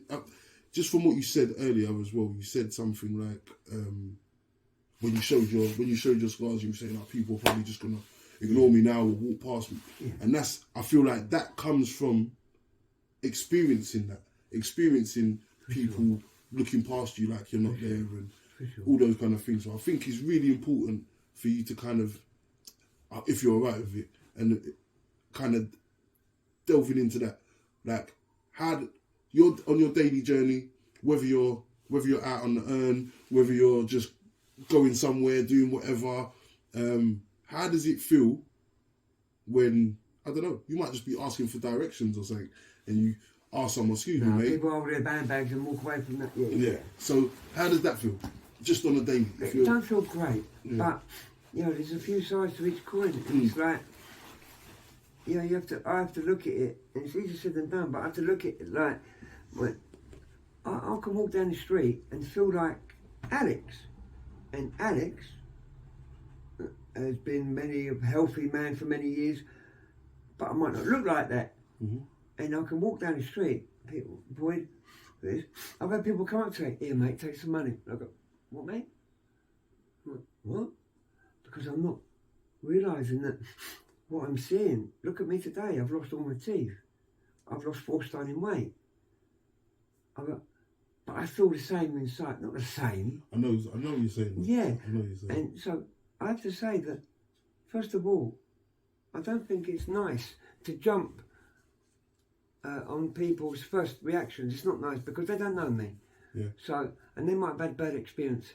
Homeless person or someone might have tried to rob them, whatever, yeah. you know. Yeah, so I really think that's important. So I can't expect people to walk past me and go, he looks like a tramp, he looks like an addict, he's got what's going on. But he's a good guy, man. He don't know me. Yeah. So people are entitled to protect themselves, Mm-hmm. and they might be, lack of knowledge. They might have, like fear because they don't understand. Mm-hmm. But I really think it's important that, on the other side, us, addicts, need to understand that. And I can't stop everyone in the street and say, you don't know me, Yeah.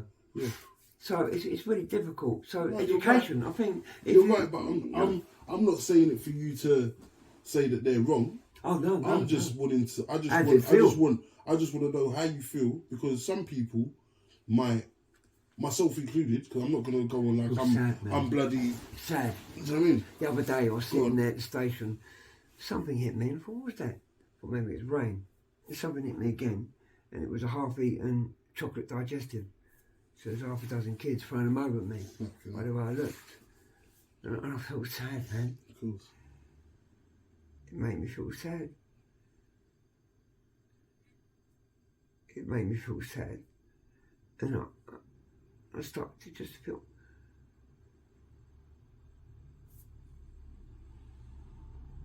what have I done? What has happened? What life, from one extreme, travelling the world and working hard, being on the stage with bands, and now I'm sitting here begging for 2 pence and getting biscuits thrown at me. Yeah. And I can't blame them.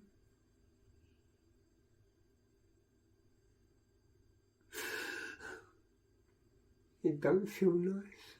Yeah. I'm not blaming them. Mm-hmm. It doesn't feel nice. Yeah. And especially if you're being controlled and you have no choice. And you wake up, I don't want to do this. And I haven't had a bath in months. I'm just saying there is fuck the ego. Yeah.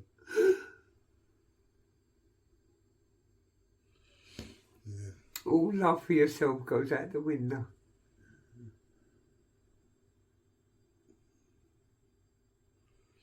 Yeah. Yeah, man, it's... It don't feel nice. Yeah. And I can't blame people though, because some people, they do stop. Yeah, of course. Some people do. Yeah. And they're lovely. And I just think, is that wrong? Is that right? Is that... No, maybe there's an answer for everything. But what we'll say is there's certain drugs where you lose your choice. Because they might be physically addictive. It's really complex. Yeah. But no, it don't feel great. Yeah. It doesn't feel great. I can walk past people that I've met before. They won't recognise me at all. I'm 3 stone underweight, lost all my teeth, don't know me. Don't know me. If I brought out a photograph of me, always before, then they recognise me. So you can't blame people. Yeah. Look, I just think as many people as there is, there's many a needed solution. Some people might just need a bit of knowledge. Some people might need to drop their aggression a little bit. It's all different, but who am I to say what they need? All I can say is how I feel. Yeah. And it's not a good feeling, is how I feel. Yeah. It's not a good feeling sitting there freezing cold as the winter on the floor with 2 or 3 pence in change, needing money to give to a dealer just to feel better. Not to have a party, let me tell you. I've been at parties when I've been young, dressed up good and all that. It's not about a party. When you're in this shit, you end up needing things to make yourself feel better. And it's not good. Integrity goes to self-worth code.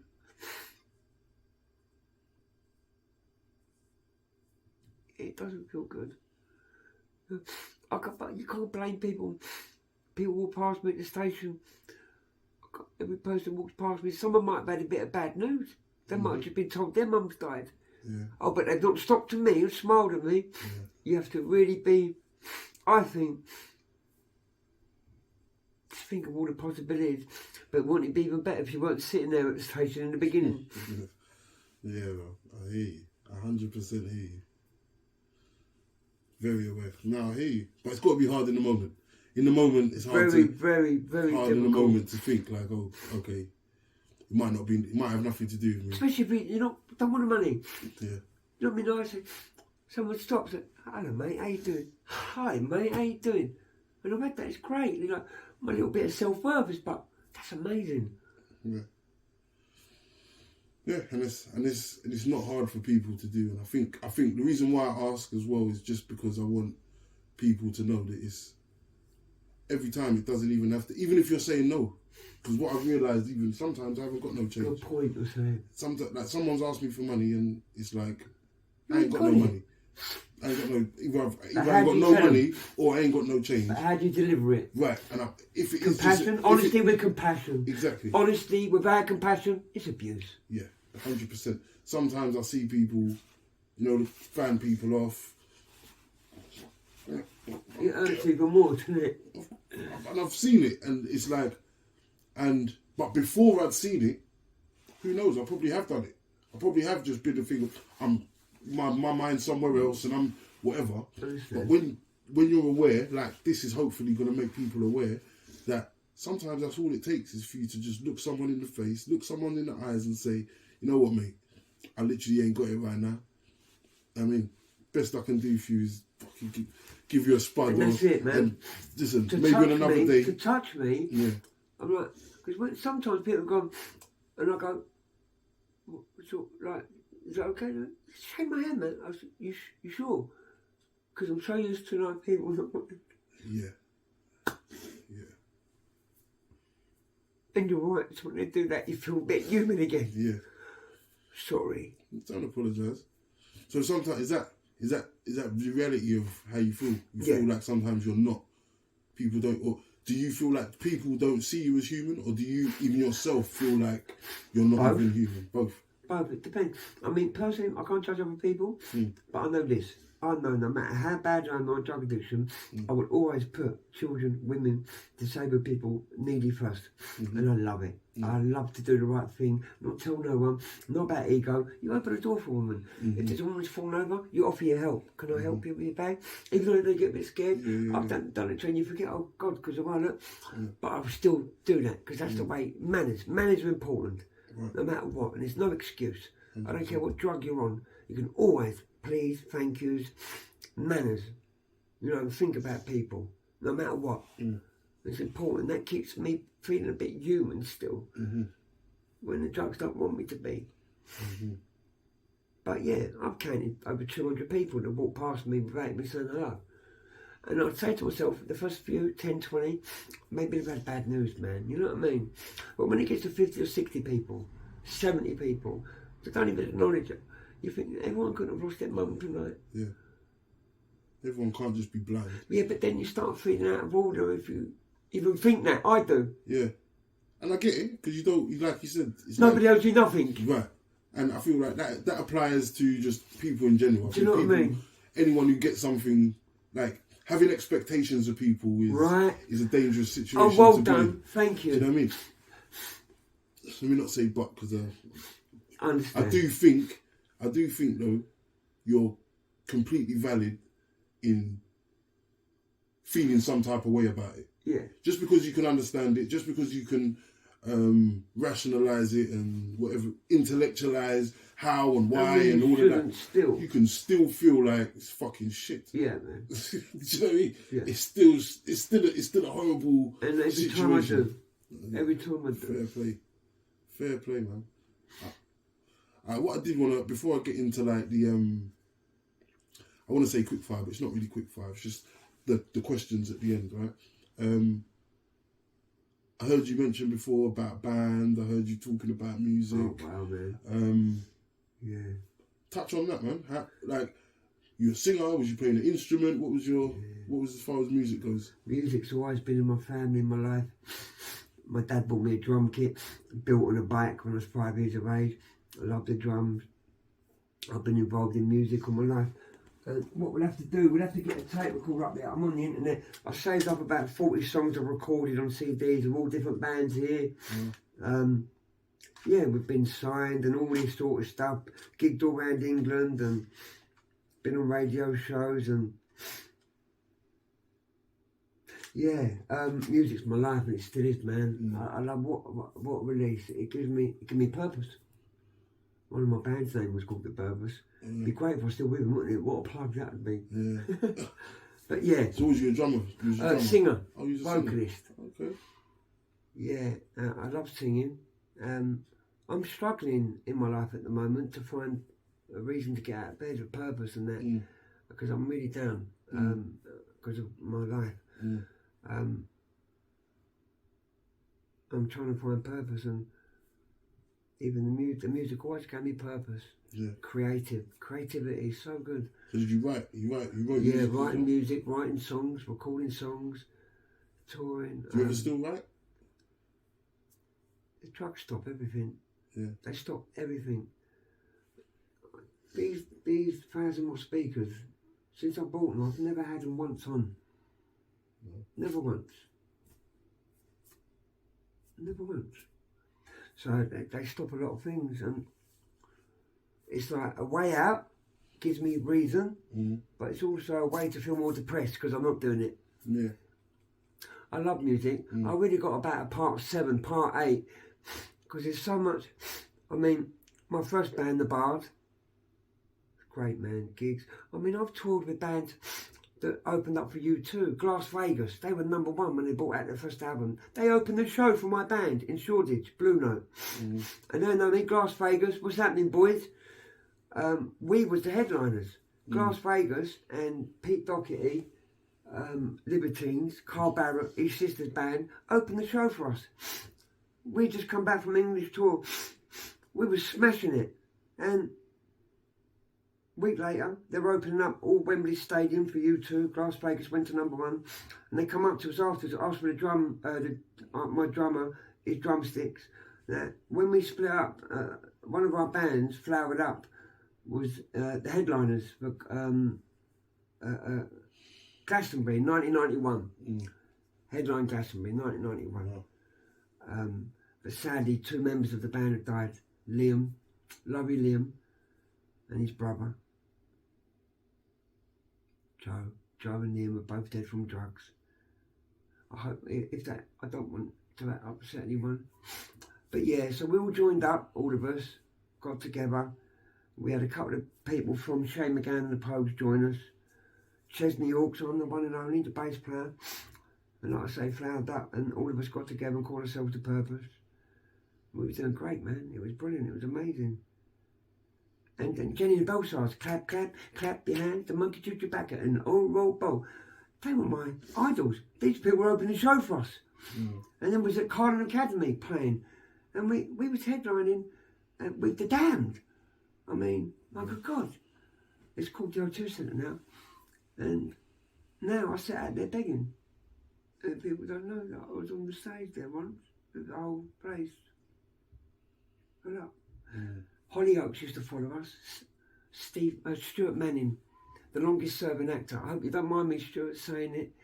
Nice to see you, Stu. He turned up with the whole cast watching us when we opened for The Damned of Hollyoaks. They used to help us as well. We used to tour in England, and we used to help things like the liver charity, Hep C Trust, making people aware and things like that. And yeah, so Russell Brand, bless him, love you, Russell. He put, when we released a single, he put 2 of my tunes out on, one after the other, in between Jimi Hendrix and David Bowie. Noel Gallagher, Noel Fielding was on the show. Hey Noel, hey Noel. Hey Russell, thank you so much, mate. Good man, a very good man. I'm sorry to smash your enemy, Russell, but I love you, mate. He helped me so much, I won't say where and what, but he helped me so much, helped me with our band. And I listened to us on Sky TV and all that, and he's like, hey man, it's not ego, but just for years I've been working really hard. He gave me so much, and lost it all, mate. Another thing, if I can scare kids away from doing drugs, then I want to scare them. Because it's the reality. If you've got dreams of becoming a footballer, a ballet dancer, stick with them. Misery is always waiting for you. Don't do it now. You know, don't do it at all. I have to say that. I have to.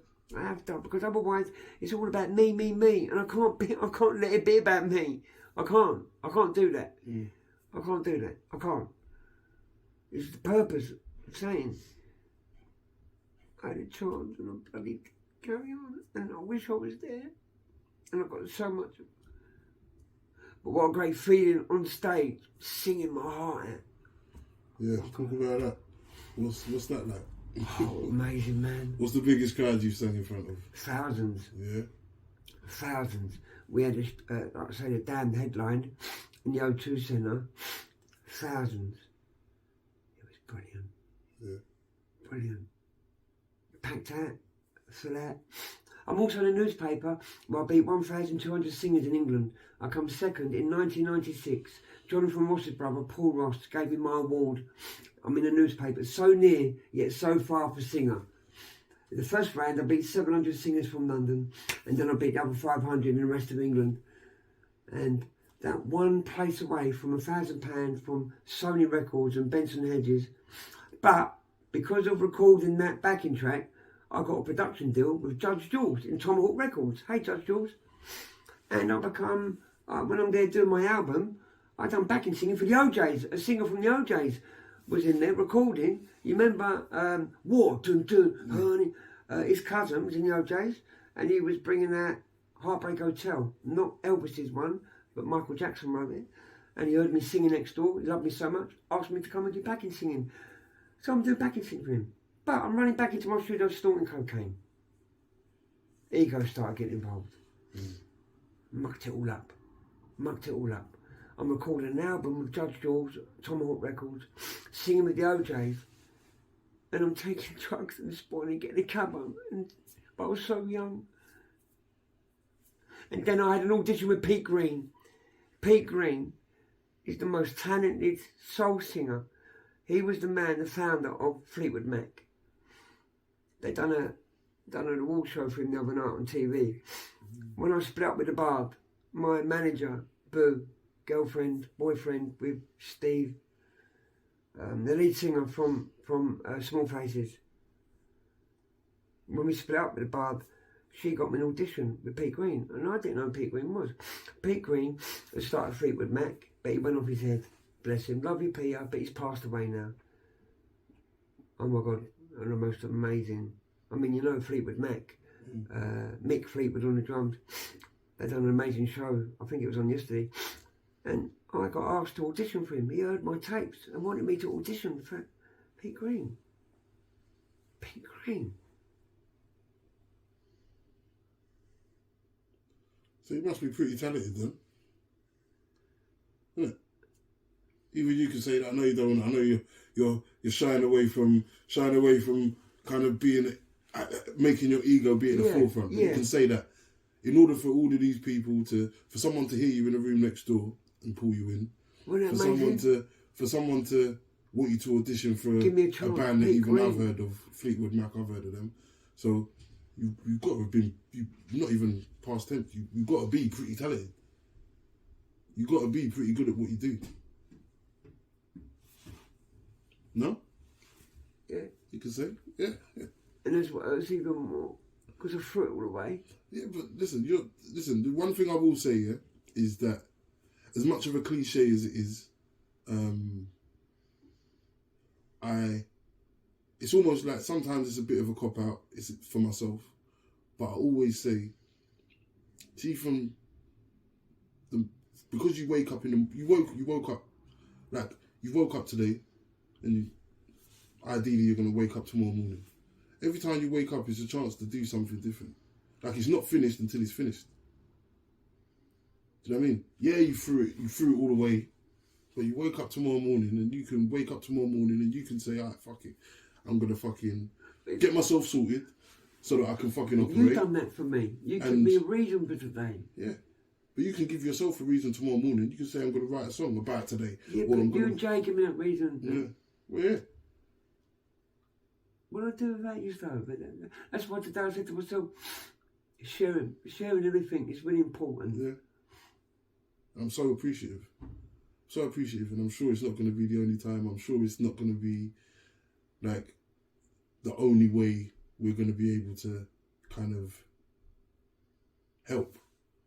Not just you, because I see that it's like it's not for you. Like It's about for you. It's about helping people, especially the young ones, because. Can you understand where I'm coming from? Of course I can, and I feel like you've articulated it brilliantly.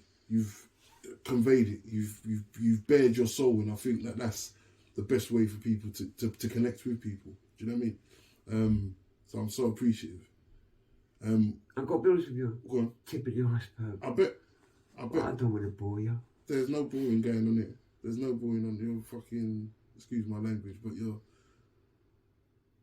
But you know, if you get a bit of time, like, and you're ever around, I love to sit down and go on the internet, show you some stuff and music, and you get to know me a little bit, and because there's different parts of me, like that, you know, like I say, you know, qualifications, becoming a plumber, mechanical engineer, scuba diving. So where did you say you learned to do that? In Thailand. So. Well, I learned my first qualification was in the Maldives. I travelled around the world: Maldives, Bali, Thailand, India, Malaysia, Philippines, Singapore. And then in Thailand I settled down and I've done about 8 qualifications. Rescue diver, dive master, a nitrogen diver, an emergency diver, this and that, worked out there for Paddy. I was already qualified as a mechanical engineer and qualified for 2 years when music went from analogue to digital, and I'd done 2 years diploma as in Pro Tools engineer. So I've had all that stuff as well. And you know, one day, if you get a bit of time, and that stuff as well, because that stuff's so important to me. Yeah, I've lost it all because of drugs. And that's why I wanted to take the kids and all that. As much as that was important to me, so really, really keeping me alive. And the sort of personality I've got, I've always had a smile on my face, wake up in the morning, not no more. It's been a few years. My sister died in 2018, my best friend, and drugs take everything. And I suppose I've got to say it again, please forgive me, but the honesty, the truth, it has to be there, because no matter how talented you are, no matter what you got, if you get involved in certain heavy drugs, you've got a good chance of losing it all, and it's not worth it. And I'd like to think I'm trying to maybe help someone avoid that, but without coming across like I know it all. No, I don't.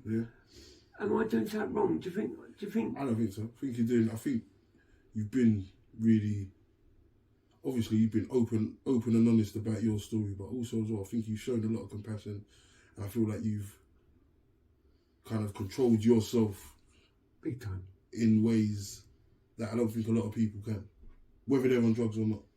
People that you might look at and say, this person's life is going all right, but I feel like at their core, they're not able to do what you're able to do, which is kind of stop themselves mid-flow, realising that what they're saying is not in keeping with the message that they're trying to... And it's a beautiful thing. So you should be proud of yourself for that. Thank you. Do you know what I mean? Thank you. All right, what I will say is this then, all right? I've got a couple of questions for you. Nothing to do with your direct story like that, but some questions I actually ask most of my guests, right? First one, what is love? What is love? The answer to that I'll give you is definitely changed as I've grown up. My idea of it. When I was younger, I didn't have an idea. I just repeated what people had told me. What I've learned,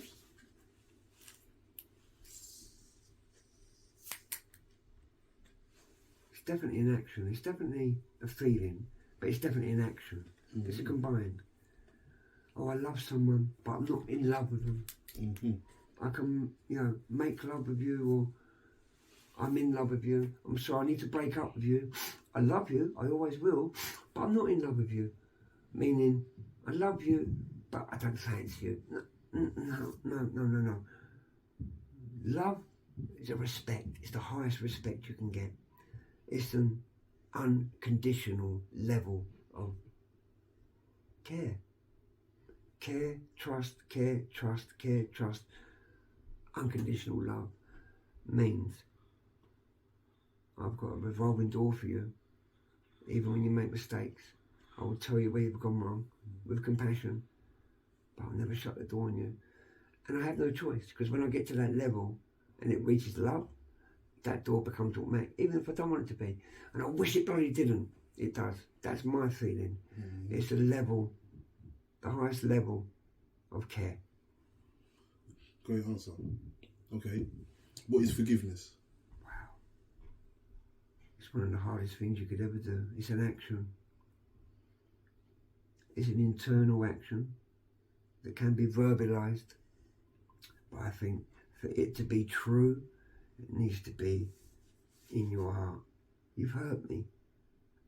Yesterday what you done really, really hurt me. And after you done it, I hated you, resented you.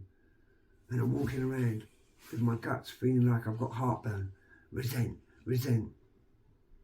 And I've done that for years. I never dealt with it, never told anyone.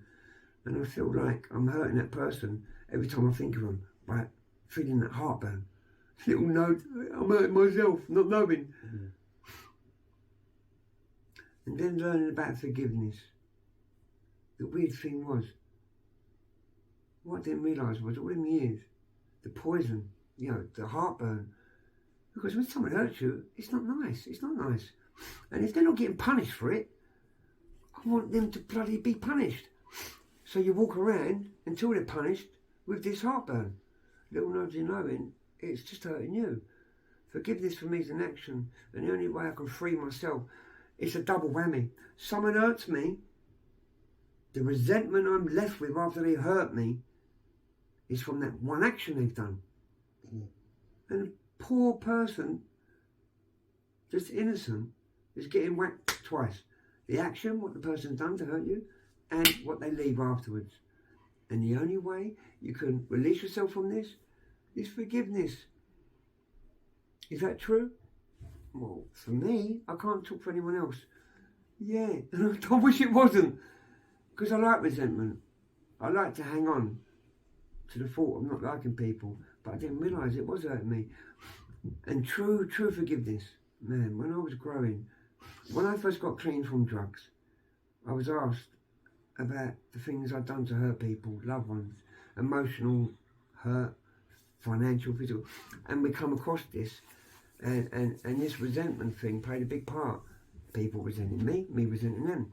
And I was asked by a friend that was clean in drugs, who was guiding me, to go and make an amends to a person that I had emotionally hurt, financially hurt, physically hurt. But this person had done the same to me before I'd done it to them. And my justification was, I said this, no, bollocks, sorry, B-O-L-L-O-C-K. Why should I do that when they've done that for me? That was my justification, like normal people would do. I'm not going to go and say sorry to that person who'd done it to me. It still wasn't the right way forward. But I didn't know at the time. I'm like, hey man, I'm not some spiritual guru. And like, blah, blah, blah. But really weird thing was, he sat down with me and we done a list of people that I really wanted to say sorry to. And we put them in columns. And that one that I didn't want to make amends to, by the time I'd spent making amends to people that I did need to, I was growing a bit and all that. And I got to this point of this column where I wanted to make amends to that person and separate what they'd done to me and not talk about it. And oh my God, it's becoming a little bit spiritual here. But it was the best thing I could ever have done. I've had a couple of different experiences where I've gone to say sorry and make amends to people. Sorry about what I've done. What can I do to blah, blah, blah. Fuck off, shut the door, boom, okay. And I've been told, that's okay, Al, you've done the main thing, you've tried. I didn't feel great, but okay, what they said to me, okay, I've done the best I could. But then sometimes I've said that to people and they've kept the door open and they've hugged me and gone, oh wow, don't say sorry no more, you don't know. Oh, and I've been crying about, thank you so much. But It wasn't long ago. I didn't want to say sorry to him because of what they'd done to me. Yeah. But I'd grown. So, you know, it's a really difficult one.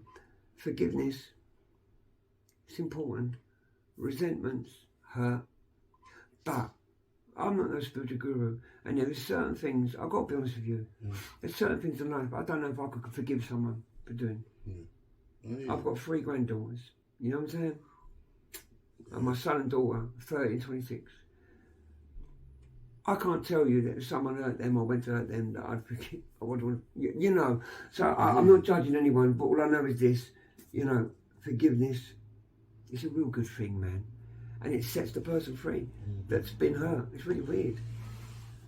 It's a weird thing. And I didn't know. I was, like I said, I've never had a male figure, never had a single male figure sit me down and tell me I'm a male. Never. In my whole life. Never. Never. Never, never, never, never. In my whole life. Never explained what it is to be a male. Never understood. Nothing. Yeah. Never. Just learnt on the fly. Never. In William Mary School, when I enrolled in the first year, suspended on the first day. Within a year, I was kicked out of school. Apparently, 2 years later, my mum found out I was kicked out of school. 2 years later. Something to do with a parents' night. And I was angry at my mum. No, sorry, mum. I was angry at the school for 2 years. But then my friend told me, said to me, well, why didn't your mum know? I went, pardon me? But when your mum liaising him with the school? I nearly jumped on him. And then I felt sad. I thought, well, yeah, it's right. Because my mum didn't know. 11 years of age, I was in school. 12 years of age, I was kicked out. She never knew I was kicked out for 2 years until she rang up William Mary School. And I just felt even more. So yeah, the birds and the bees, everything, the whole lot. You know, every single thing. I was brought into this earth and I've never had even things like this. When I talk about my life and that, it brings up stuff. Yeah. And I'm happy to do it because of the bigger picture. And in a way, no matter how painful it is and all that, and it does bring up stuff, I want to do it. I really do. Because I know there's no pain, you know, growth. There's pain, you know, pain comes with growth. I know that. And I know it's important. Like I said earlier to myself, share the things you don't want to share, Alex. Otherwise it's ego. And you know, it's important to get vulnerable and to hold your breath, sit back and ask for guidance because there's a big picture and it's not about me. But maybe something that I've done or lived with. If that's what it's about, that's what it's about, Alex. So, yeah, and I've never had that. So, forgiveness is important. I really do. Honesty is important. But like I said earlier, I learned something about honesty. I can tell you, you know, when you're my stepson or son and you've just smashed the neighbour's window, it's obvious, you stupid little git, you smashed next door. There's no compassion, there's abuse. Yeah. Without compassion, honesty is abuse. And I've learned that one. That's a great concept or analogy, philosophy sort of, or whatever. Yeah. Like, it's interesting. Yeah, all of that stuff. All of that. But I've learned it from people like you guys, you know what I mean? I've never that's a great one. Wake up with it and that. No, but that's a great way to articulate something that I've been trying to kind of get clear in my mind. So it's a communication skill, it's important, man. It's essential. That little boy at 7 years of age sitting there, if you haven't got that compassion, he thinks you hate him, you're his stepdaddy. And the moment you leave that room, he's sniffing gas. Crazy. Because he don't have to cope. But yeah, if you hug him, say, listen, it was wrong what you've done, but don't worry, I won't leave your side. We'll go next door together, we'll pay the bill, we'll get through this, son. And I know you're not my dad, but thanks, mate. You know what I mean? Of course. 100%, and I've been there. 100%. That's an amazing thing. That there's another amazing gift that you've just given there, I think, because this is my problem, I always bring stuff back to me in my life and whatever, but I was raised with no father around and I had the same the same experience in the sense of never having that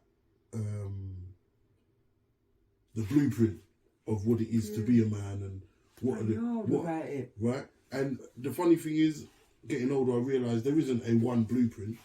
I just didn't get the blueprint of my bloodline or my family, because like, what maybe if your dad had actually sat you down and broken stuff down to you, he might have told you different things than my dad would have told me. Yeah. But it would have still given you that sense of exactly knowing who and what you're supposed to be. Just doing it. Rather than being a follower and almost... Because we can say that we were leaders and we can say that we was the first one wanting to just do things first, but that was all coming from a place of... Trauma's a bit of a dramatic word, but coming from a place of wanting to prove that you were worthy rather than knowing that you were worthy and deciding to do things, right? Yeah, man. So, but it's a beautiful thing what you just done there. Even for myself, because I've got a 2-year-old daughter that, do you know what I mean? I feel like I try to be the best. Yeah, I try to be the best version, but I talk to my friend about it all the time. Try to be, I try to put down the autopilot thing that is, you know, you do something I don't think is right. What? No, don't do that, or that's not the right way to do it. And it's almost like subconscious within you because that's how I was raised. Like, discipline is control, right? And obviously you want to give direction, of course, but I think that's different to control. And I feel like my autopilot thing is to control things, because especially when the parent-child dynamic, because that's what I was raised under. Yeah. Do you understand? So I think what you just said there was a beautiful thing, which is kind of like, even if that's not the case, when you just give direction without compassion, when you, what it does, it makes that child, and even not just children, people in general, feel like you don't care. Crap, you don't care. You don't. I'm not worthy of you. Do you know what I mean? Taking time to kind of care about how you're delivering this message. Especially if you're on drugs on the street and all, chances are you don't love yourself too much anyway. Do you know what I mean? So it's a beautiful thing. Beautiful thing. All right. Another one, maybe it's a little bit triggering, but I'll ask it anyway. You don't have to answer if you don't want. No, please. But what's the most painful thing someone's ever said to you?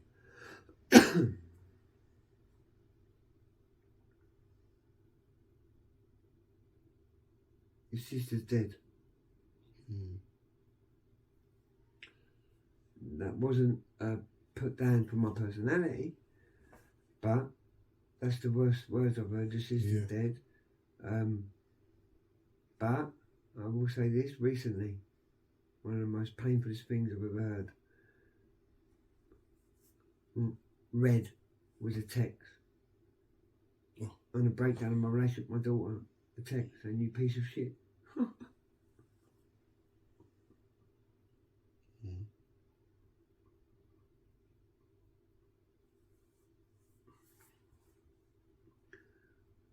I read a text recently. Piece of shit. Because I'm on drugs. I'm still not clean. Adam's right. Adam's right to stay away from you. You love drugs more than us. That hurt. That hurt. That hurt.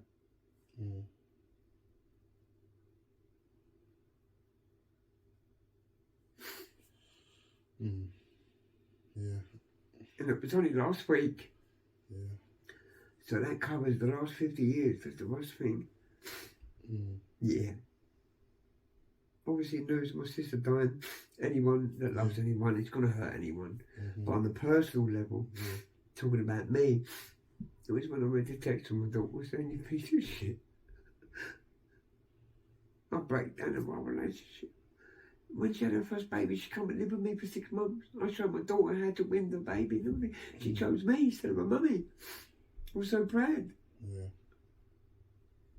And now I'm on drugs, relapsed. Piece of shit. And I don't blame her. I'm not saying I am. It's my daughter, you know, she's better. Yeah, of course. She must, I don't know. No, I ain't going to say how she felt afterwards. I don't know, because she's not spoke to me. But I didn't want to share it, but I have done, because otherwise I'm just lying. Or just giving her something, as an answer. That's the worst thing, the most painful thing. My daughter that would be born. Got me a piece of shit.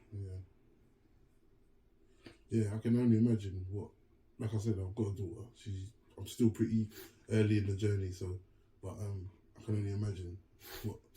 After everything you've done and crafted, Listen, obviously it's not enough because the mistakes I've made, and I couldn't forget, I know what you mean. You know what I mean? I hear you because You just want to say, "Daddy, I love you, Daddy." listen, my daughter said to me, "Go away," the other week. Like, I don't know where she even learnt the saying. She said to me, "Go away," hit me in my heart. Yeah. So I can only imagine. Oh, bless you. Do you know what I mean? I can only imagine that. She's just saying stuff because she's 2 and she's just on her little thing. But 30 years of age, I can imagine it's got to hit you pretty deep. So that's my true answer. Yeah. What's the best piece of advice you've ever been given? Whether you took it or not, just the best piece of advice you've been given. Wow.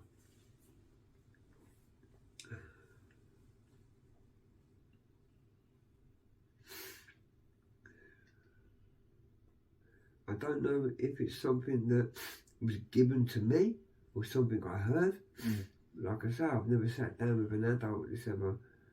But one thing sticks out. I don't know if it's the best, but my nanny, who passed last year, when my sister died, Emma, my third granddaughter, Lily Emma, my nan died last year, she was 93, Lily, and my sister's name's Emma, and Lily Emma was born 5 months ago. My nanny used to say to me, whatever happens, Alex, get yourself a trade, get yourself a qualification. You like things in life, it's okay to like money.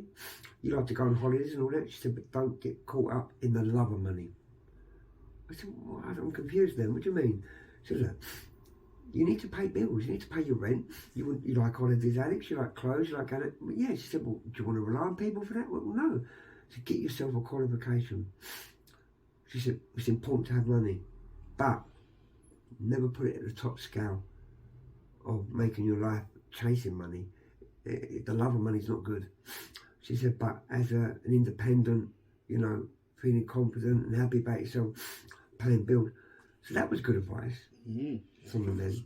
That was a good bit of advice. My dad, you know, when I joined my first postman job, and I went and showed my dad my new uniform, I had a little bit of a fight with him, and I was hoping, you said it earlier, you hit now on expectations.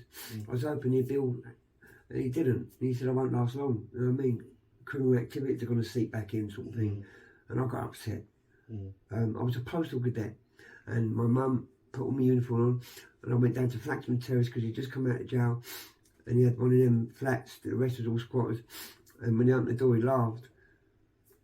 First day on the job, and when he laughed, I said to him, you're not my dad. He went, you what?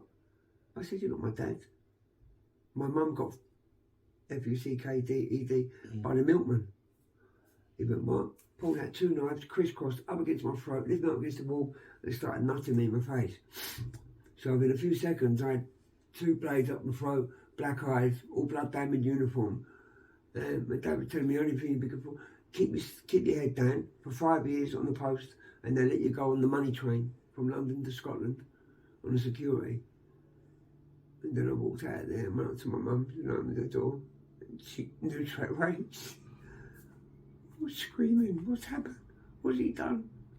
But I love my dad. He was an alcoholic with the heavy stuff, the whiskey and that, but he stopped all that. You know, on my 18th birthday, that was his last night with drinking it, you know. So I'm sorry, Dad, I didn't mean to you. I just been honest, Dad. Please forgive me. But my dad done great. He stopped the drink. Well, not alcohol. He stopped the spirits. Never done that again. But he did. His pride got hurt. So he put 2 knives up against my throat and nutting me. You know. It's what happens, isn't it? You know. Well, it don't. It should happen. I was going to say, but no. I was going to say, it's not, like, don't mean he's... He was a good man, bro. That's it. I believe you. Sorry. I just think it's just what's it called? It's like, it's your truth, man. Do you know what I mean? What was that?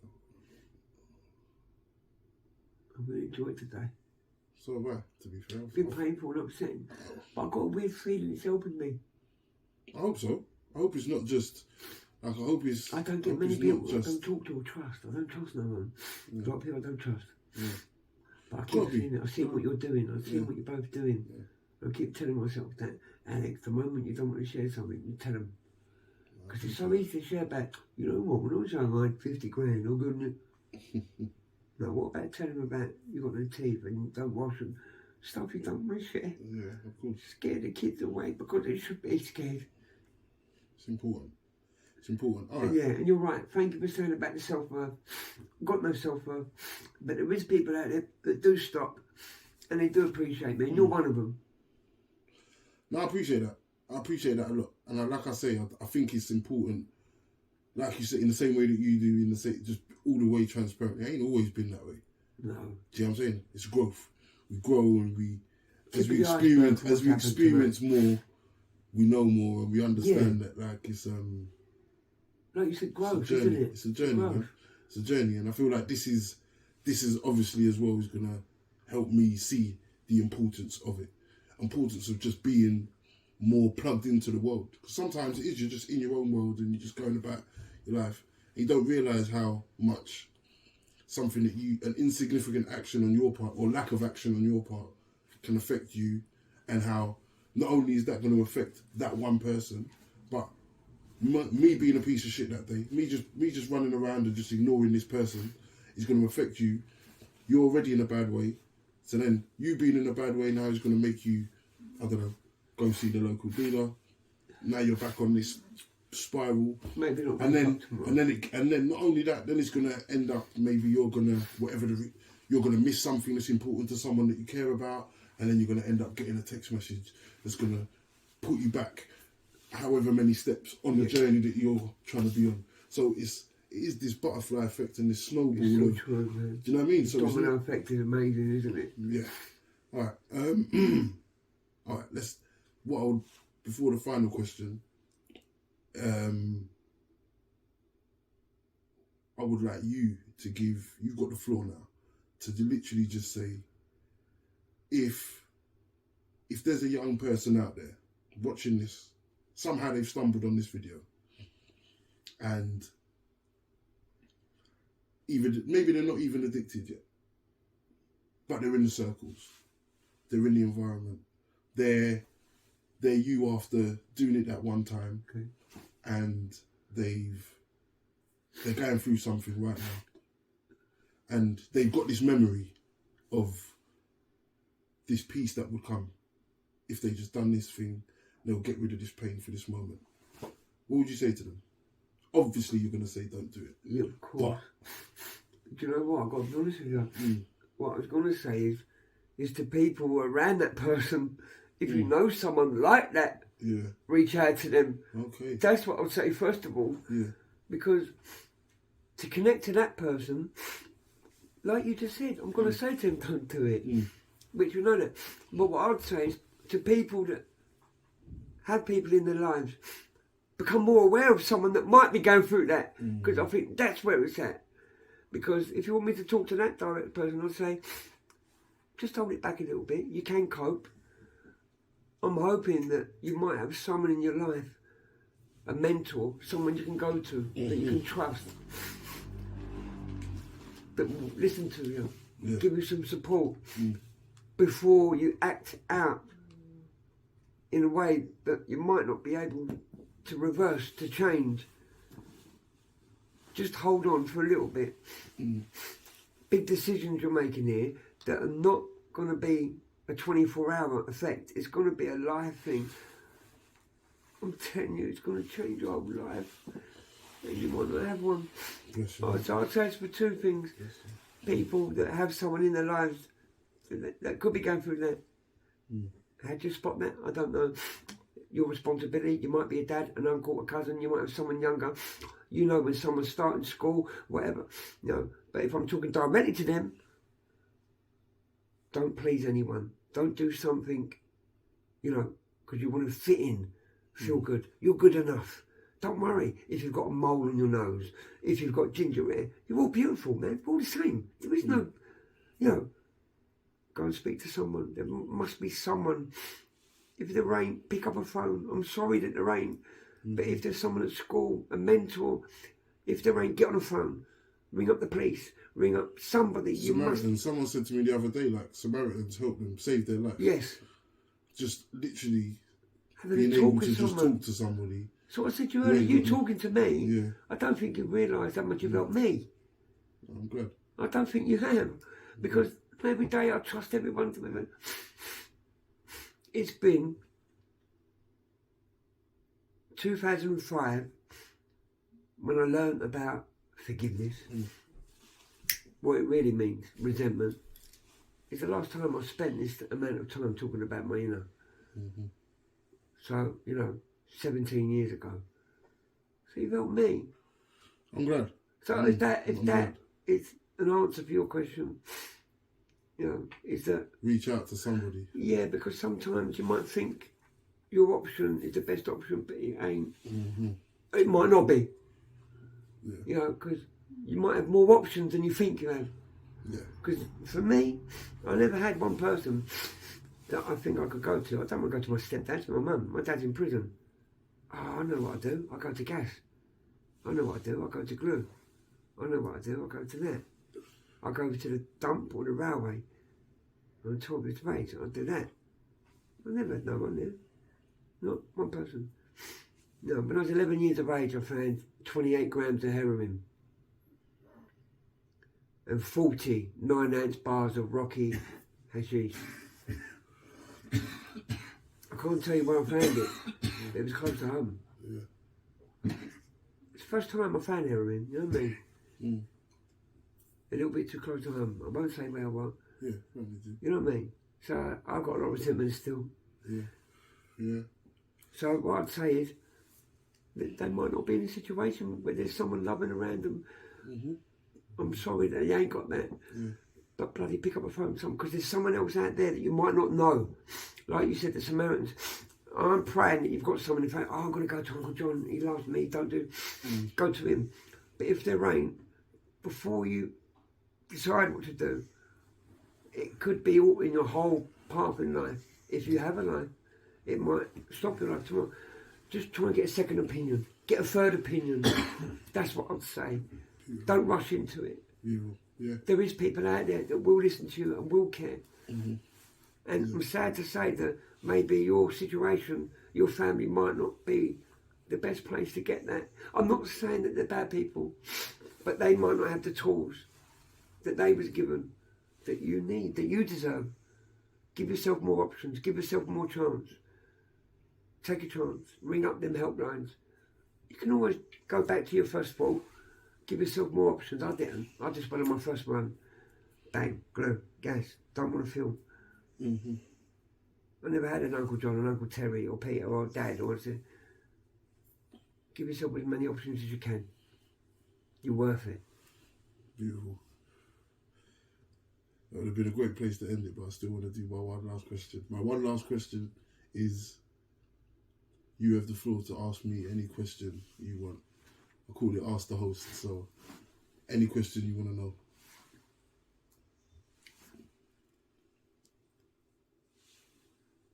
Can I ask you, when you look at society's damage, the things that damage society, I don't know if you agree with me, but the things that are obvious to me, maybe things like knife crime, gangs, drugs, from unemployment, and things like that, money situation, this and that. Have you ever sat down recently or in the past and come up with some ideas that you believe the government need to hear about to implement? I.e., to give you a quick example, from what I heard, we had a thing called national service, where if you come out of school, you've got no qualifications, you've got to go straight in the army for 2 years. You come out with qualifications, things like that. Apparently, at that time, before it stopped, our communities were a lot less violent, a lot less this, and when they stopped it, then kids got nothing to do and all that. So I used to think to myself, that's one good thing. Maybe we should look at that. Maybe it's an improved way, but kids come out with a chip on my shoulder. I went at school. I was 11 years of age, my good God. But this way, you go in the army, you come out of a trade, things like that. So I'm asking you this. Have you come up with anything that you feel that government need to know about that can improve our society? And if you have, could you tell me what they are? Great question. Something that I've thought about. As in a direct solution, what I'll say is this. I'll say that I think the government has a responsibility to not see everybody as a cog in the machine, yeah? Because I feel like that's how, I think like me and you probably have had this, me and my mate has had this conversation. I think we're just seen as cogs in the machine because they view the system as a big thing, right? And it can be done in the sense of like, yeah, anybody can fit in, like you can, everybody has a purpose, right? So, you know, you're a drug addict, you're an ex-musician, you're all of these things, but in the moment right now, you serve a purpose in the system, right? So they can, something happens to you, you'll be replaced by somebody else and their system will still work. But the truth of the situation is that everybody is an individual and everybody has their own kind of nuanced journey, right? So I think the government's responsibility is to really know people and really know the types of people and how to, because national service, like you said, will work for some people. Some people it's going to arm them maybe with the skills to exercise the violence that they haven't dealt with and the trauma that they haven't dealt with. So there isn't a one-size-fits-all solution. Correct. But I think the only solution for me, I believe, is making people aware of themselves. And the only way I think you can do that is by dialogue and taking time. So I think, I don't know if counselling's the right thing, but I feel like there has to be a concerted effort for people to understand themselves. Can I ask you a double barrel? Of course you can. Because that leads to, if you was able to get that and the government done that, because that would lead to a better society? Of course. I think so. I think it would do. And would you say that would be a good place to implement in schools, part of the curriculum? I feel like that's the first place, but also as well, you can, look, I say this all the time, look, my mum never smoked, my mum never drank, well, while I was alive, who knows, before I was born, I don't know what, but I never saw anything like that, right, in my house. But outside of my house, the environment I was in, the people that I gravitated towards, it was all smoke, drink, vibes, girls, violence, all of that, right?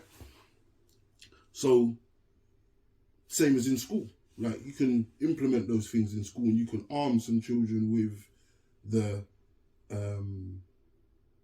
tools to do the right thing, right?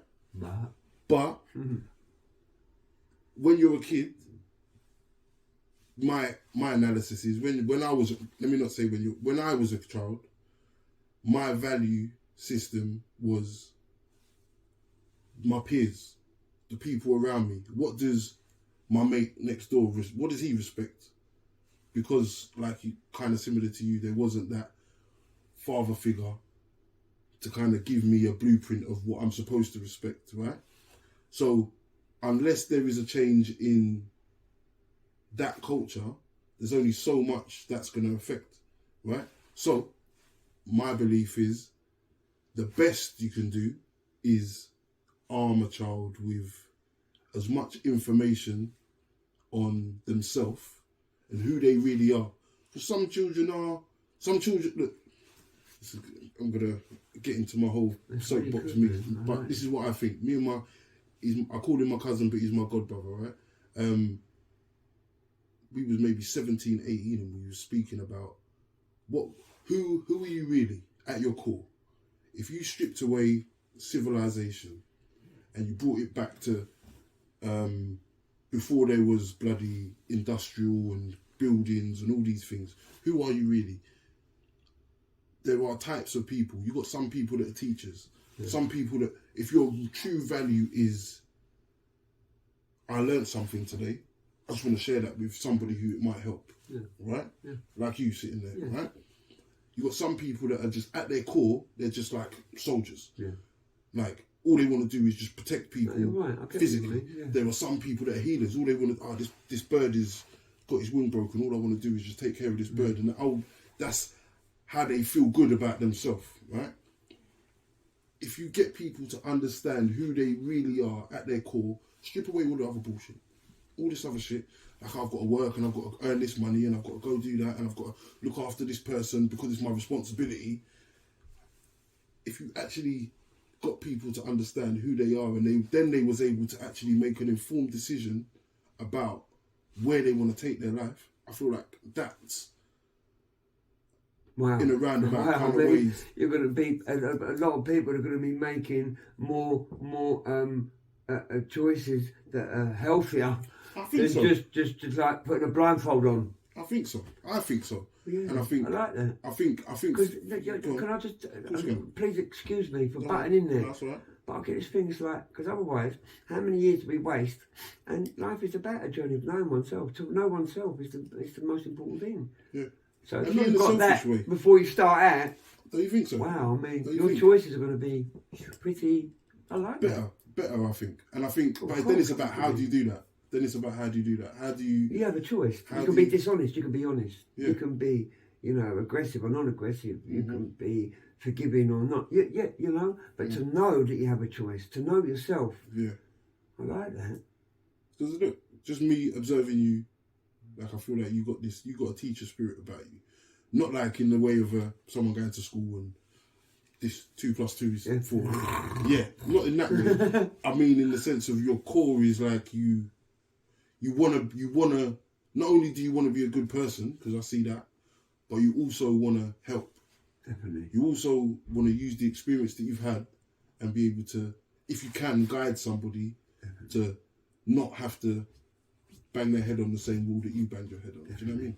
And I think that is something to explore in your own kind of mind or in your own time and really think about it. Careers can come out of knowing oneself. Even just that one thing.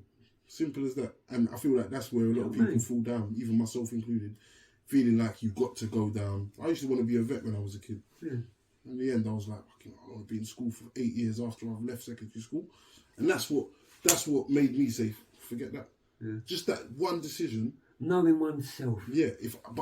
And also, the other thing, just me saying that makes me know, like, okay, if you know yourself, then are you still going to have the confidence to follow through with it?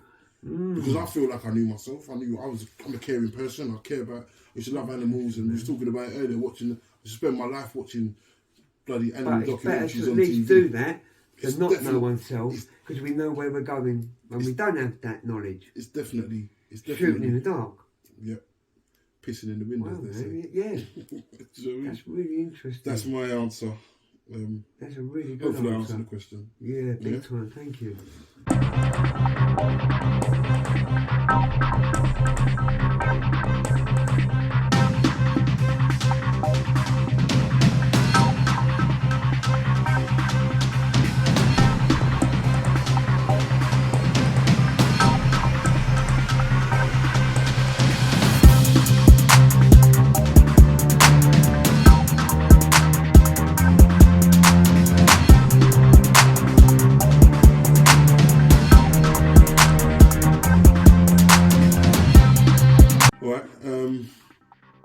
Is there anything else you want to say? Anything else you want to... if you ever have time in the future, I've touched it, the tip of the iceberg, and if you ever get a bit of time to sit down and have a coffee with me, if there's anything I could ever do... definitely going to happen.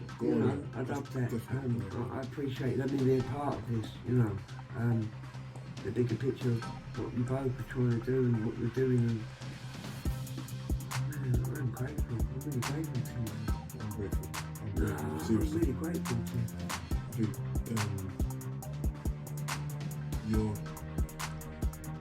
think you've been a great guest. That's what I will say. I think you've kind of, like I said, bared your soul. But you've also been very deliberate about purpose, and it's a beautiful thing to see, and I'm very grateful. I'm very grateful, and I thank you very, very much. Do you know what I mean? Very, very much. All right? Welcome, my brother. Very, very much. I really do appreciate it. All right? Welcome. Seriously. Yeah.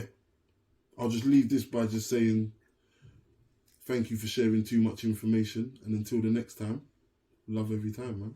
Keep safe, everybody. That's it. Thank you so much. Thank you. Big. Lovely.